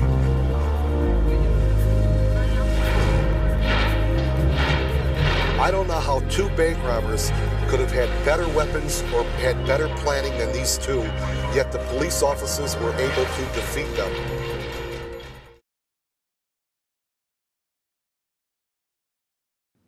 Thanks the Prime, Megalodon. The streamer reacts and is then met with a handgun being pointed at his face, and he screams. Alright, don't roast his scream, because I'm pretty sure if any of us were in that position, we would not know what to do. So I know you chuckled after that scream, and I did too. But like, let's not be too hard. That was a normal scream, honestly. His wife quiet, and you can hear the kids in the background. The other is beating the streamer repeatedly with brass knuckles, asking where the money is at. How do people think it's fake then? Doesn't have any money, but eventually I did find the name of the streamer, and that's TMoneyFG. It seems he doesn't stream anymore, and I couldn't find a YouTube channel, unless it's the one with 1 subscriber, but I doubt it. I also found his Twitter, and it's extremely botted. 16,000 followers and no likes on his recent tweet. Yeah, a little bit weird. You would think that if he faked this, he would at least gain clout from it. And if he faked it, I don't know if he would scream like that on purpose. Plus, why would you put your kids through something like this? I mean, yeah, I don't think it's fake. A lot of people were assuming that the wife set him up because she was too calm. That was stupid too. You can tell she's trying to stay calm for the kids. So seems like a weird thing to fake if you don't even stream anymore. Tell the video looked.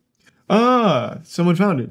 Found the streamer you're asking about. Look up Bees on My Head TV carjacking. He was banned for getting carjacked while viewers were trying to use the VOD to find the guy who robbed him. Twitch came out and clarified their policy in response, stating that streamers are responsible for anything shown on stream. That's exactly what I was thinking of, a carjacking, not a shootout around cars. You're absolutely right. Did he ever get his account back? Because this is like really a hardline stance. Twitch suspended his account for behavior caught on camera and has since informed the streamer he won't be getting it back anytime soon.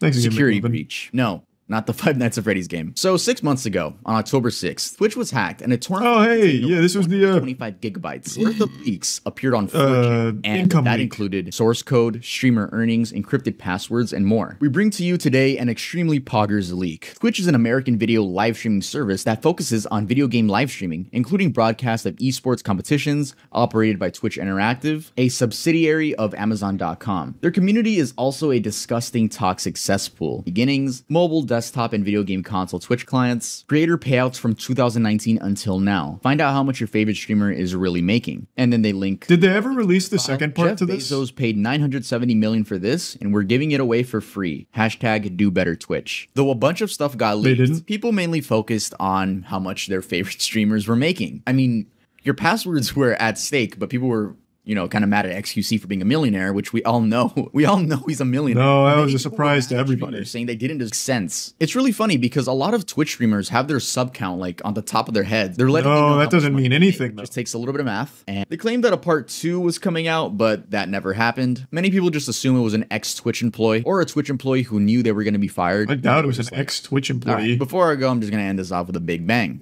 I'm sure you guys remember the whole Save the Kids thing. Who could forget? When crypto was, I wouldn't say at its peak.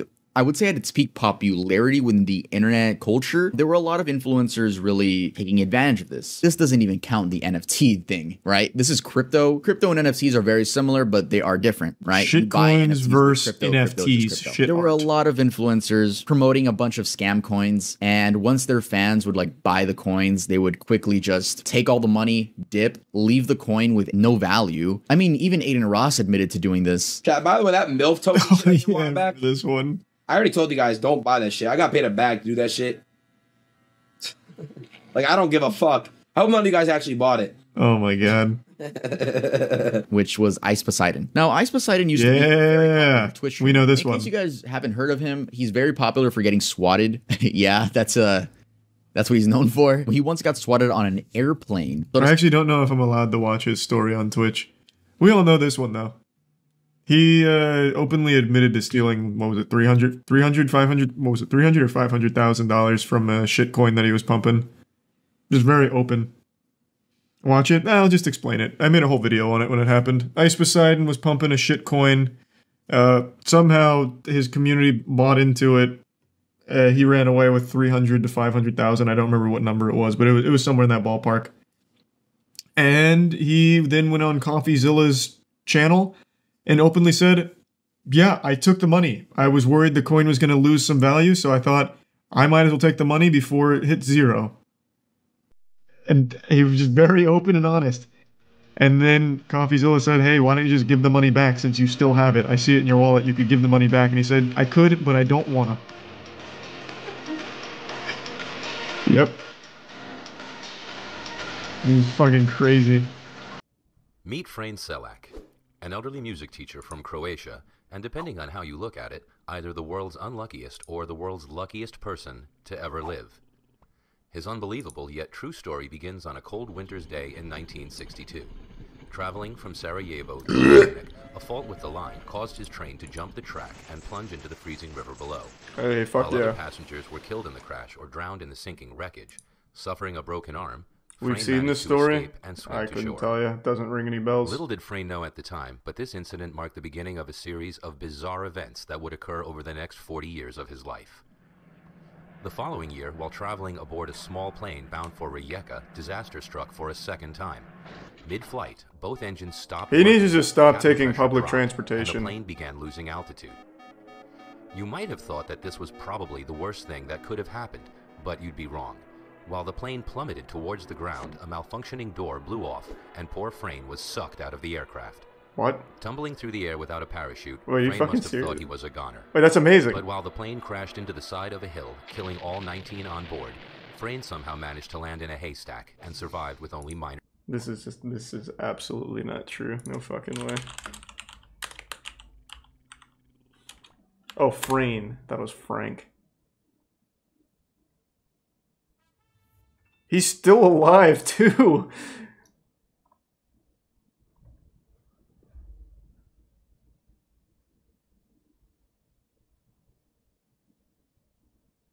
The next year, during his first and only plane ride, he was blown out of a malfunctioning plane door and landed in a haystack.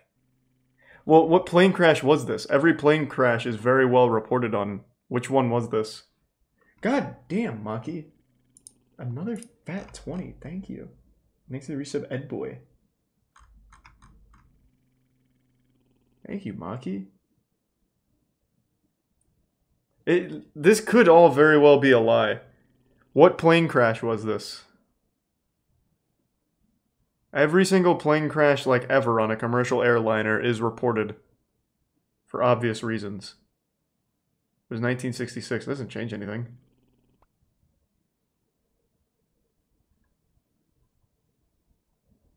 Reference. I see these references. I can't read this.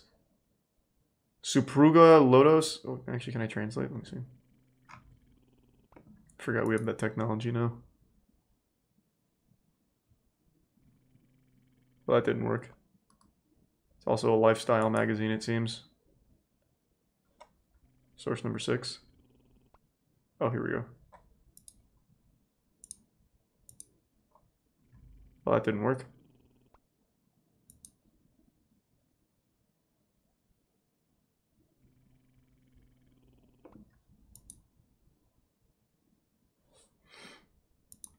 Okay, which one? I'm assuming it was in Croatia. Well, that didn't work.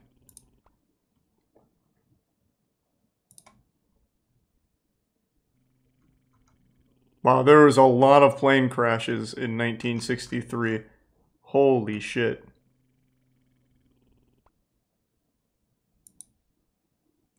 Okay, I'll just assume that one might be true. That's a lot of plane crashes.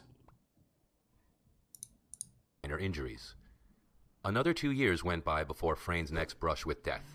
This time while traveling by bus, ice on the road. Stop traveling, Frayn. And the vehicle skidded through the safety guard and into the valley below.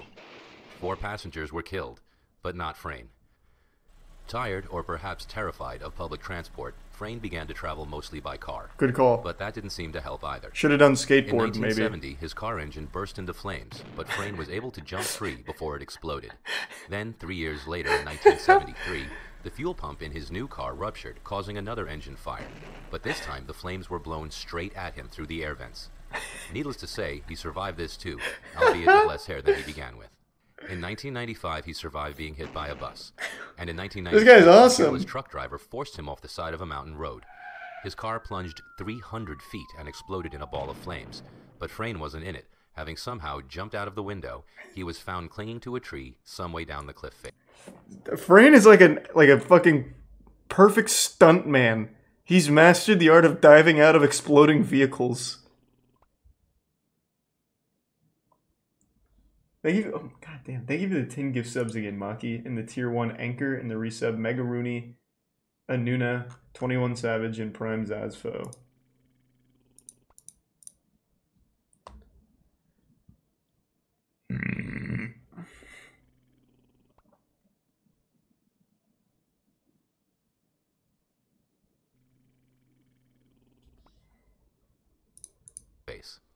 Now, Frayn's story may have ended there, as since then, Frayn hasn't been involved in any other death-defying incidents.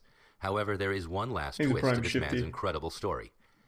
In 2003, at the age of 72, Frayn bought a lottery ticket, his first one in over 40 years. He won the jackpot, safely securing his place as the luckiest unlucky person to ever live. That's good. The universe gave him a little something.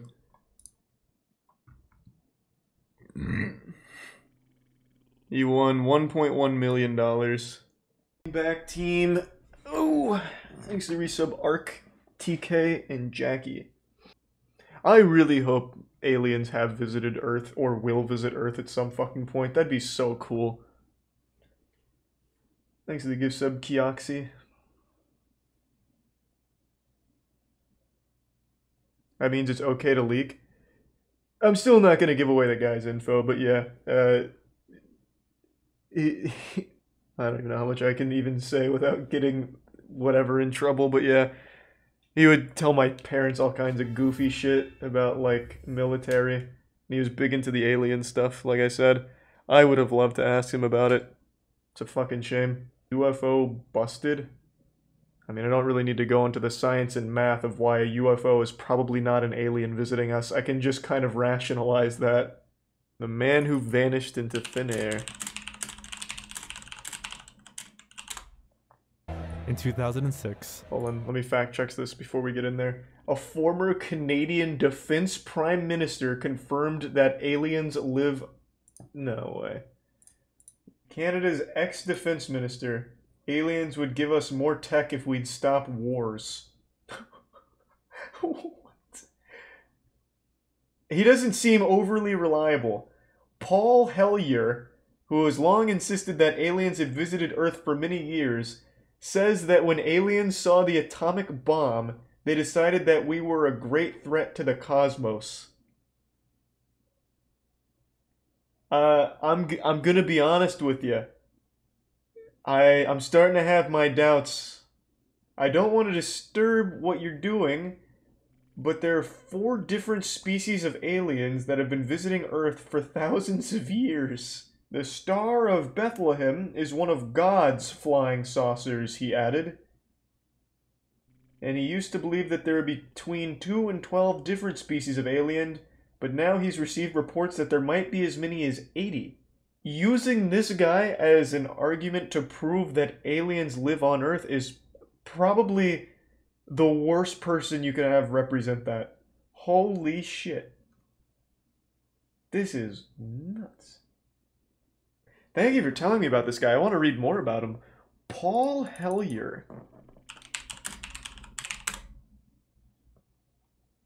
Holy shit, he's 97.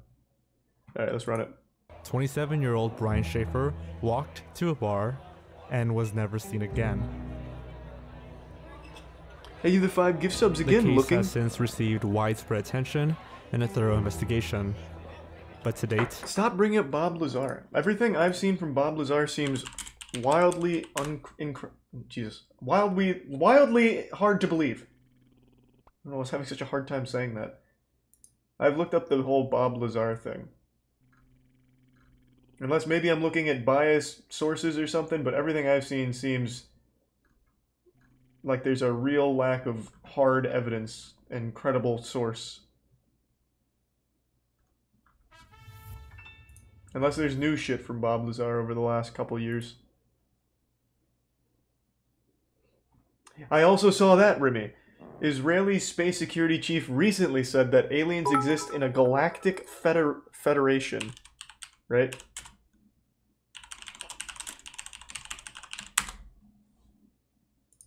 Yeah, the former Israeli space security chief says extraterrestrials exist in a galactic federation. Oh, I don't know why I keep fucking up that word.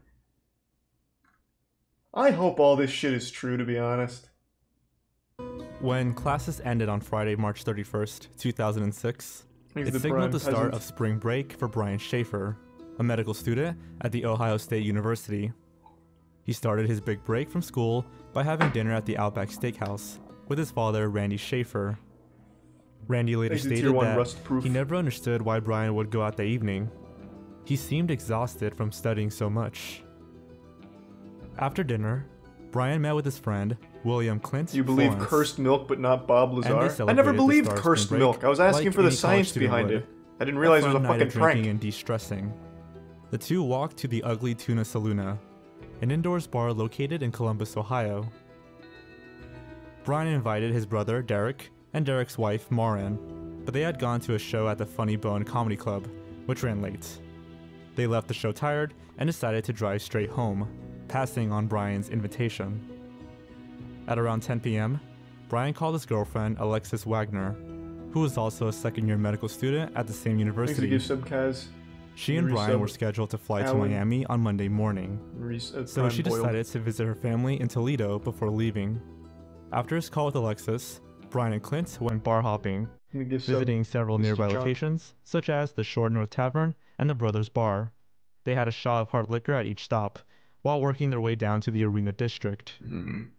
At around midnight, the two met with one of Clint's friends, Meredith Reed, who drove them back to the Ugly Tuna Saloona for a final round of drinks. Such a cool name, Ugly Tuna Saloona.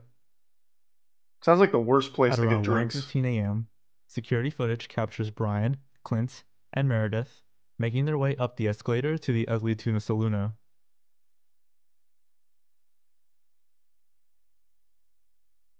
At some point after this, Clint and Brian are back outside the bar talking to two girls, Amber Ruick and Brighton Zatko. While Clint spoke to Amber, Brian was left to speak to Brighton. Apparently, Brian was pretty flirty. Uh-oh. Reportedly, he had even kissed Brighton's neck. Whoa! Okay, so he cheated. At 1:57 a.m., Brian can be seen in a small alcove, just off camera next to a beige door. And it would be the last time Brian was ever seen again. It was here that Brighton put her number in Brian's phone, What does he give and then Brian? walked back inside the Ugly Tuna Saloona to use the restroom. And the bitch pickle. When she returned, Brian was nowhere to be found. Since it was common for Brian to occasionally separate from his friends, Clint and Meredith didn't think much of it. However, when the bar closed at 2 a.m., they were left outside waiting for Brian. Got sucked into They his assumed phone? that Brian must have wandered Maybe. home. After all, his apartment was only located a few blocks away. He never reappeared. Brian missed his flight to Miami the following Monday and was officially declared missing. I'm not sure if we have metric. Thanks to the resub Nancy Drew. It's When possible that he police go, began maybe. searching for Brian, they started by looking through the building's security cameras. By now, it's well known that nobody from that night ever saw Brian leave the building, and the security footage did nothing but support that narrative. Throughout all the footage, police were able to account for every single patron that entered the building, and every single one of them left except for Brian. Once the police found Have we no checked the evidence of Brian's Saluna? whereabouts from Is the he footage, still there, maybe? their search efforts Still began to drinking? spread. Officers took to the streets, sometimes with police dogs, searching throughout the city, including inside dumpsters and waste containers. They questioned residents and posted flyers with Brian's information, including some of his distinct features, such as a fleck in one of his irises and his Pearl Jam stick figure tattoo. Thanks to the resub. They even went so far as to check the city sewers, toxic, but found nothing useful. The fact that Brian's personal belongings were untouched made matters worse. There were no signs of struggle within Brian's home, and nothing of value was missing. His bank account and credit cards remained untouched. Even his car was still parked 6 blocks from the Ugly Tuna Saluna at his apartment on King Avenue, where his girlfriend waited for 2 days after his disappearance. Thanks, Resub Hypnotic. The police weren't the only ones investigating Brian's case. Alexis spent her time posting hundreds of flyers at their school campus, Nice, Captain. searching through dumpsters, and scouring neighborhoods by day and riverbanks by night. She even called Brian's cell phone every day for a long time. While her calls usually went straight to voicemail, there was one instance where it rang. It was one of the best sounds I've ever heard, she recalled, even if no one picked up. Damn, that's sad. That's fucking heavy. Singular, Brian's wireless provider, later claimed that this might have been due to a system glitch, and not an actual response from Brian's phone. Exit Tier 1, Maddie. Investigators were also unable to determine Brian's exact location The Saluna was a portal to the because his phone Galactic wasn't Federation. GPS enabled. Interestingly, a cell tower did detect a ping from Brian's cell phone in Hilliard, 14 miles northwest of Columbus. Whether or not this was also a system glitch is anyone's guess. Besides Alexis, Randy Tier 1 also Pickle launched his Walter. own investigation. One of the things he did was visit a psychic, who told him that Brian's body was in the water. Good near Bridge Pier. investigation. Very good investigation. This prompted Brian's family to search along the shores of the Olentangy Classic River, psychic. but no Taking evidence advantage of Brian's vulnerable whereabouts people. was ever found. Grieving. Throughout the years, the police have received Scum. many tips, Fucking including scum. possible sightings in Michigan, Texas, and even as far as Sweden. Eddie Vedder, the lead singer of Pearl Jam, mentioned Brian at one of their concerts later that year. No, the psychic is scum, not the parents. Jesus, I'm talking about the psychic. Last April, a young man named Brian Shaffer kind of went missing. He looks like he's in his 20s. He's 6'2", real handsome guy. If you look into this, it's out there. FindBrianShaffer.com. That's his name, Brian Shaffer. And it feels like he's one of our own. And, That was nice of Pearl Jam. if you have any information, there is a reward, but you can also remain anonymous by calling Crime Stoppers Ohio. There's information on NBC4, and like I said, Have you eaten there before, Rope? Christ. and we miss him here You tonight. probably ate the food and disintegrated. That place fucking sucked. You really hate the Saluna, huh?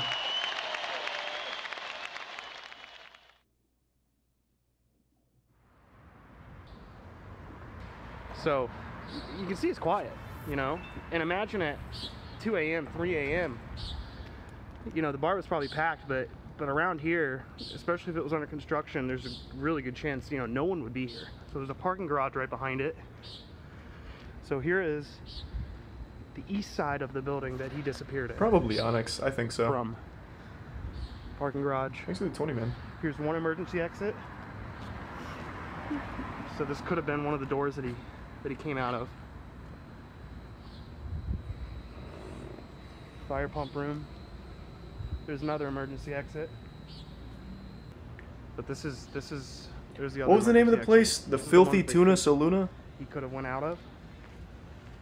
Thanks to the resub God Dragon. Ugly And there's Tuna another Saluna. emergency exit. So there's three or four emergency exits. You know? Oh man. It's just crazy. As time went on, this case gained widespread attention from media and online sleuths due to its puzzling nature. The very ambiguous security footage coupled with some interesting details about Brian's past, has opened the door for speculation and theories. It's worth noting that 3 weeks before his disappearance, Brian's mother passed away due to myelodysplasia, a rare form of cancer. According to a 2018 interview with Brian's family, he was apparently so distraught by this event that he showed up 1 hour late to his mother's funeral. Moreover, about a week after Renee's passing, Brian asked Alexis to just go away with him. And a few days before he disappeared, he told her to move on and find someone else. Given the emotional hardship that Brian was enduring, he absolutely and just the fact that ran he was away most then. likely drunk during the night of his disappearance, some believe that he may have committed suicide. The Ugly Tuna Saloona sits on the second floor of the Gateway Film Center building. The theory is that Brian could have snuck past the main security camera, leaped from a nearby non-surveillance service door that at the time led to a construction site, and is now buried beneath the rubble. He may have even done so unintentionally. What? If you recall, Randy did say that Brian seemed tired that night from pulling all-nighters for his exams. And there's some evidence that might support this claim. When Detective John Hurst was interviewed about his investigation into this case, he stated that Brian got exited out of the construction site exits. But we went over and checked the movie theater that was, sweet. across Thanks, the guys. way. Checked out, the entire building from top to bottom to try to figure out if he could have went, in a different direction. And the basic indication right now is somehow he got down into the construction area and most likely got exited out of there. But again, we don't have anything that's on video to support that. What does that mean? Got exited out of there? Am I dumb? What does that mean? The wording he chose has been the source of much speculation, causing many people to wonder if foul play was involved. There's also the possibility of a cover-up. Kicked out? Apparently, the construction site was a significant investment for the county, and there would, of course, be bad press if a dead body turned up before it was finished. Nice to be some good fellow. However, search dogs were used by the police during their investigation, especially nice. I around see the what you're area saying, where bro. Brian was last seen, and nothing was uncovered. Another theory is that Brian could have ran away to start a new life. Perhaps the passing of his mother and argument with his girlfriend could have caused Brian to not kill himself, but to escape and begin anew.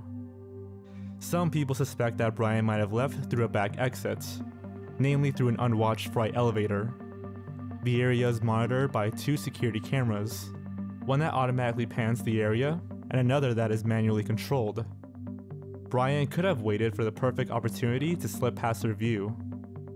Once again, I there's don't think very that'd be little something he evidence was to support thinking this about. claim, He was but drunk. There's at least some evidence. I don't think he was thinking about being When like Brian's mother passed sneaky. away, he reportedly received $20,000 from life insurance, which might have helped him escape.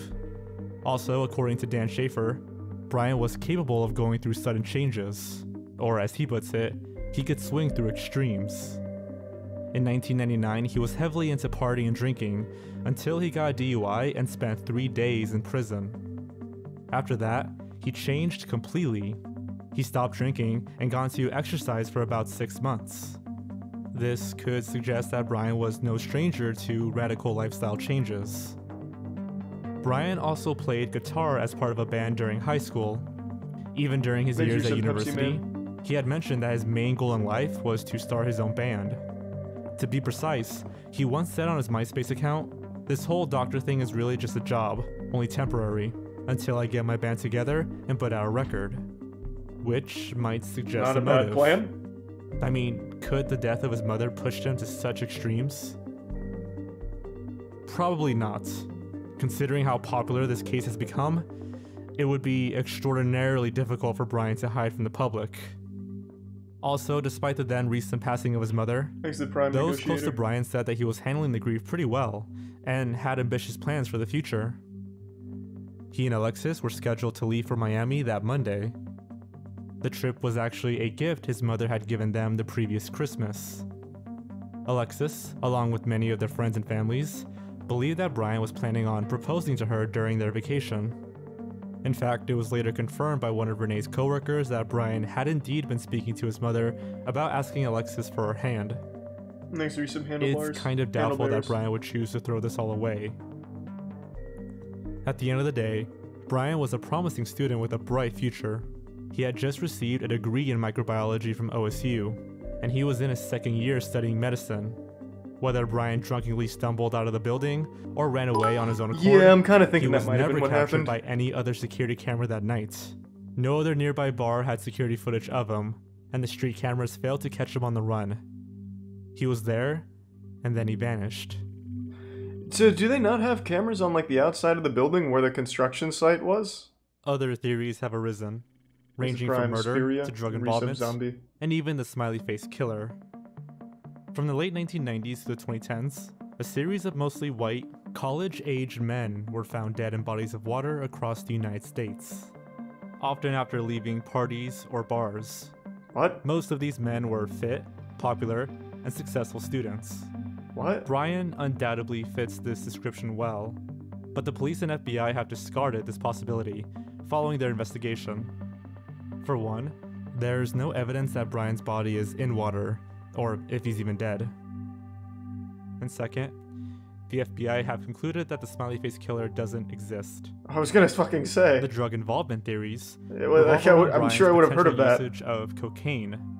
It's well known that medical students have to bear days of overnight studying, and some sources claim that their drugs of choice are uppers or stimulants, like the legal pill Adderall or the illegal powder cocaine.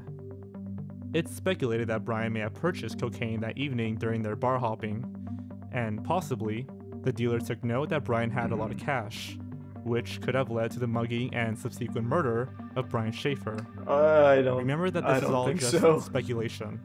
It's virtually impossible to confirm whether or not Brian was into drugs without someone ratting him out. That is a huge assumption. There's one last theory that's quite interesting. While the police were investigating the case, they turned to questioning those who had seen Brian that night, asking them to take lie detector tests. Meredith Reed and Randy Shaffer both took the test without a problem. Clint, however, refused. Up until this time, Clint had been cooperative with the police through the investigation. However, when asked to take a lie detector test, he quickly got a lawyer, and from that point on, refused to participate any further in the search for Brian. That's weird. According to his attorney, Neil Rosenberg, Clint did not take the lie detector test because he had already told officers everything he knew, and didn't see the value of having to do it all over again. It should come as no surprise that this is extremely suspicious behavior from Clint. Thanks to the prime parallel. Furthermore, Clint is the only person to claim that Brian did, in fact, return to the bar, yet no one else has been able to corroborate his memory. Many of the people close to Brian, including his family, don't trust Clint. As soon as the detectives started getting involved, that's when he pretty much had no contact with anybody, said Derek, Brian's brother. I've always thought he definitely knows something. Just won't come forward with it. If Brian did take off somewhere, if that is the case, we just always had a strong feeling that Clint would possibly know that.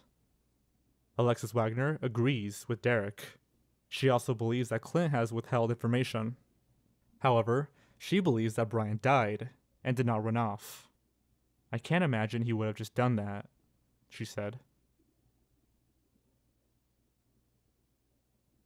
Well, can we ask Clint a little nicer, maybe? 2 years after Brian's disappearance, surely there's a way to... His father, Randy, passed away to get that from info. what could be considered a freak accident.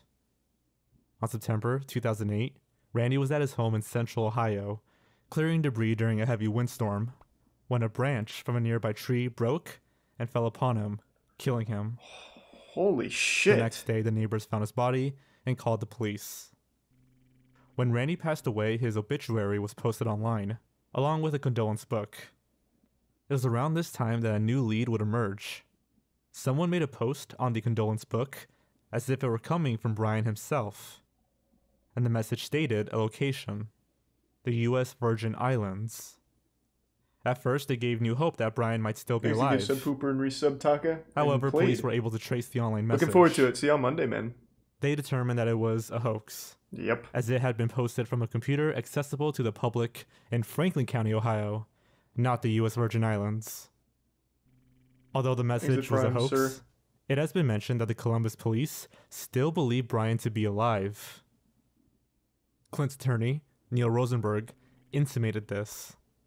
Rosenberg had been writing to a private investigator named Don Corbett, Tier 1 breaks in, who volunteered his time to help the Shaffer family find Brian. They spoke of Clint's refusal to take a lie detector test. In April of 2009, the Ohio State student newspaper, The Lantern, even published an article regarding the exchange between Rosenberg and Corbett.